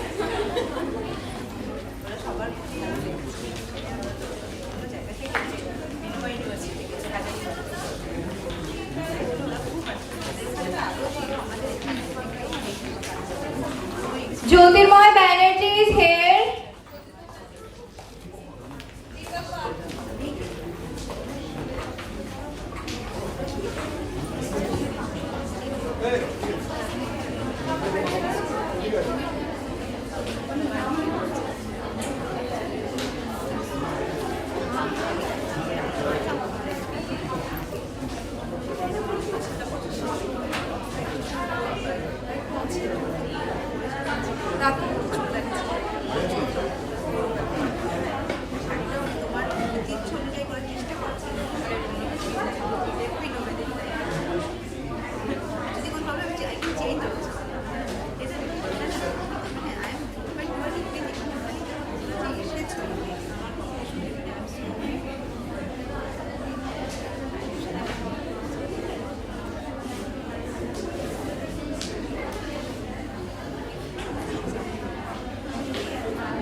Please don't leave the campus. please wait for some minutes to announce the results.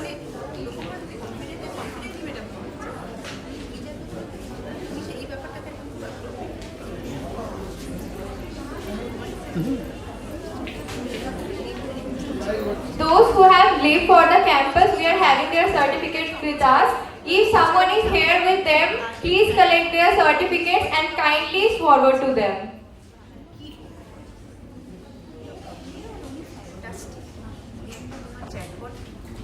We are having a lot of certificates here.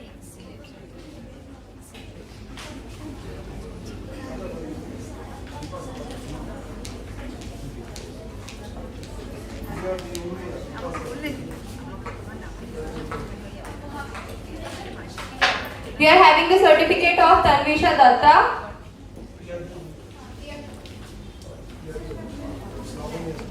Kiran Mukherjee. Anish Barnawal. Anisha Barnawal. Preeti Mandal.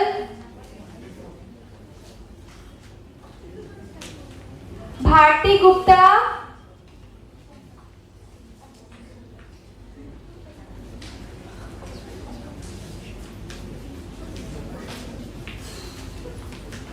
So we are done with our certificate distribution. We are done with our certificate distribution now.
We are here with the poster presentation prize distribution. I request Dr. Koel Mishra ma'am to please give the prize to our third position, Shreyoshi Ghosh and Purnima Mana. They have secured the third position in the e-poster presentation.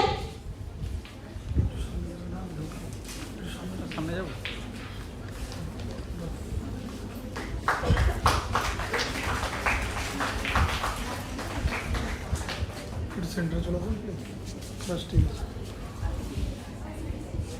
Okay madam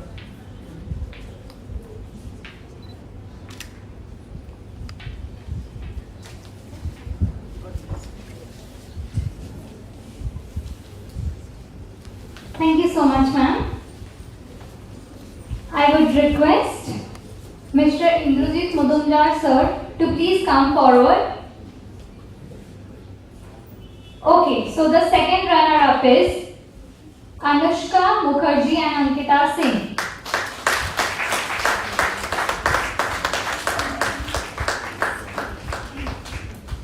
They have secured the second position. From there, they are Assasol Girls College.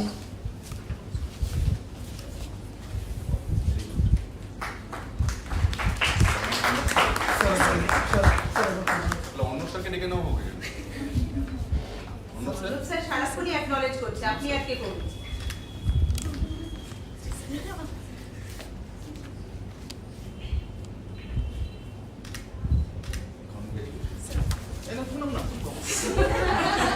Thank you so much, sir. So I would request Mrs. Kalpana ma'am to please come forward and give the prize to our winner. So the winner for the e-poster presentation is Srijoni Sarkhe and Tamanna Sarkaraj from Asansol Girls College.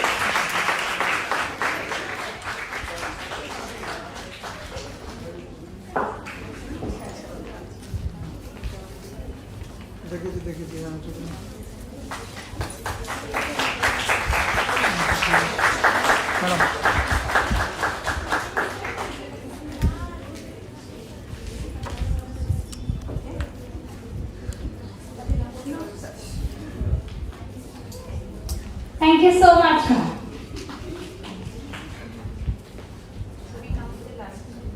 As we are at the end of the NUTRI-CONCLAVE, let's remember that good nutrition is not just a science, but a vital component of our daily lives. We need to give Indrajit sir a token of appreciation because he has come all the way, and same to Kalpana. Okay. So I would request Mrs. Kalpana Rai ma'am to please come forward and Mr. Indrajit Mudumjar sir. And I would request our convener, Dr. Anuradha Mukherjee ma'am, to please give them the token of appreciation. Kalpana ma'am, please come.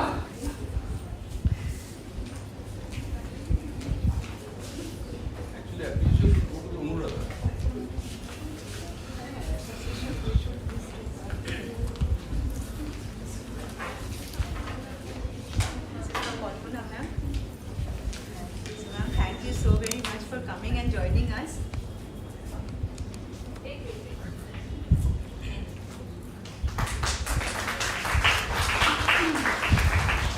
So it's a proud moment for us. Ma'am has come all the way from Kolkata, leaving her work and everything, and it's such an honor for all of us. So big round of applause to ma'am. Thank you so much, ma'am.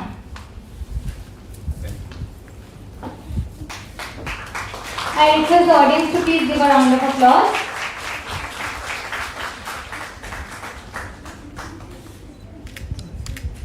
খুব ভালো লাগলো এখানে এসে। Thank you to all, man. Thank you so much, sir. Thank you so much, ma'am. And we are extremely thankful to Priyanki madam for judging the program, and thank you once again to ma'am. Thank you so much, ma'am. Okay. From groundbreaking research to innovative practices, we have explored the multi-layered landscape of nutrition and its profound impact on human health. Let's commit to apply the insights gained here to promote healthier habits and communities. As we depart, let's carry forward the spirit of collaboration and determination and compassion, striving to translate knowledge into action for the betterment of individuals and communities worldwide. Now, I would invite Professor Manisha Chatterjee ma'am to please give the vote of thanks.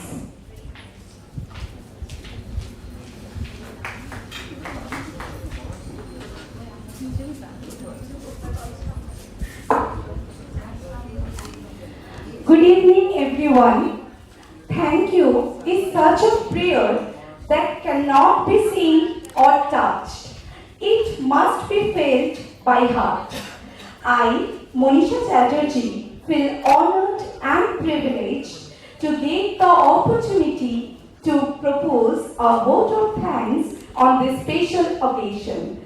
On behalf of Department of Dietetics and Nutrition, NSHM Durgapur, I express my heartfelt thanks to our chief guest, Dr. Akanksha Bhaskar, ma'am, for sharing her valuable time with us. My heart fills with gratitude and respect for our keynote speaker, Ms. Cheryl Celis, ma'am, for not only sharing her valuable time with us to grace the occasion, but also enlightening us with her knowledge. We are fortunate enough to have our eminent guest speakers, Ms. Priyangi Lahiri ma'am, Dr. Arun Chatterjee sir, Dr. Moushami Lod ma'am, Dr. Rakesh Kumar sir, Dr. Anudita Ray Chakraborty ma'am, and Dr. Amit Kumar Dey sir with us. Your valuable discussions and knowledge have enriched us a lot. I thank our respected chairman, Mr. Cecil Anthony sir, who graced us with his guidance. We have been fortunate to be assisted by our trustee, Mr. Francis Anthony sir. He has given a constant support and a lot of encouragement. I thank our respected director, Professor Dr. Alok Satsangi sir, who guided us throughout the event. I express my heartfelt gratitude to Professor Dr. Milind for his continuous support. I would like to thank Dr. Anuradha Mukherjee Madam, Program Coordinator and Head of the Department of Dietetics and Nutrition, NSHM Durgapur, for organizing the event with such an effort.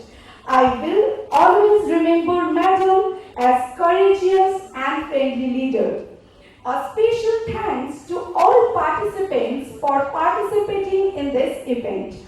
I would also like to thank our ITS, branding, transport and admin team. Without you, these events would have not been possible. Thank you so much once again. I must not forget to thank Dr. Ujjwal Khonto sir, Mr. Debabrata Roy, Dr. Koil Mishra ma'am and Shoikat sir from ITS for their continuous support throughout the event. A special thanks to Dr. Brojin Chaudhary for his continuous support. I would also like to thank Mr. Indrajit Majumdar sir and Kalpana Ray ma'am for joining us. An event of this dimension cannot happen overnight. The wheels start rolling months in advance. We have been fortunate enough to be backed by a team of very motivated and dedicated students, committee and volunteers. I cannot thank everyone enough for the involvement they have shown and their willingness they have expressed to take on the completion of tasks beyond their comfort zones. I am very much thankful to the sponsoring agencies, Dr. Reddy, Diabetes Awareness and You, Health World Hospital, EV Plus, Alpotide, Cytochrome Life Science Private Limited, Apollo Sugar Clinics and Dream States for their invaluable support.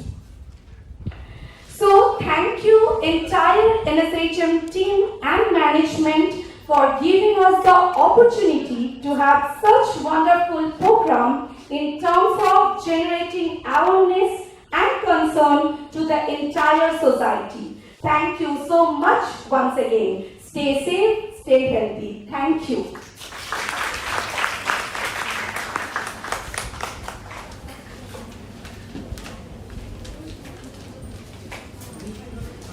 Thank you so much, ma'am.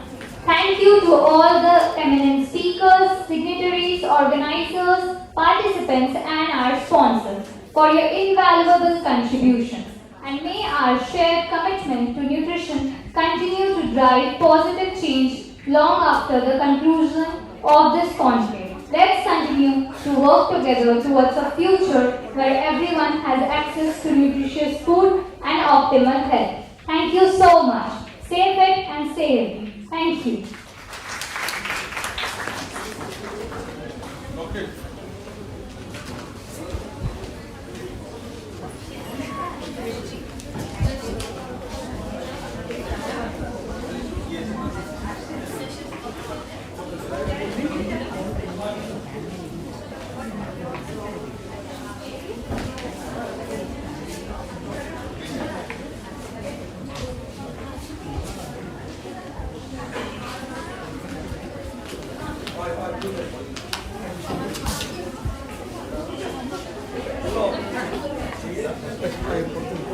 Fine.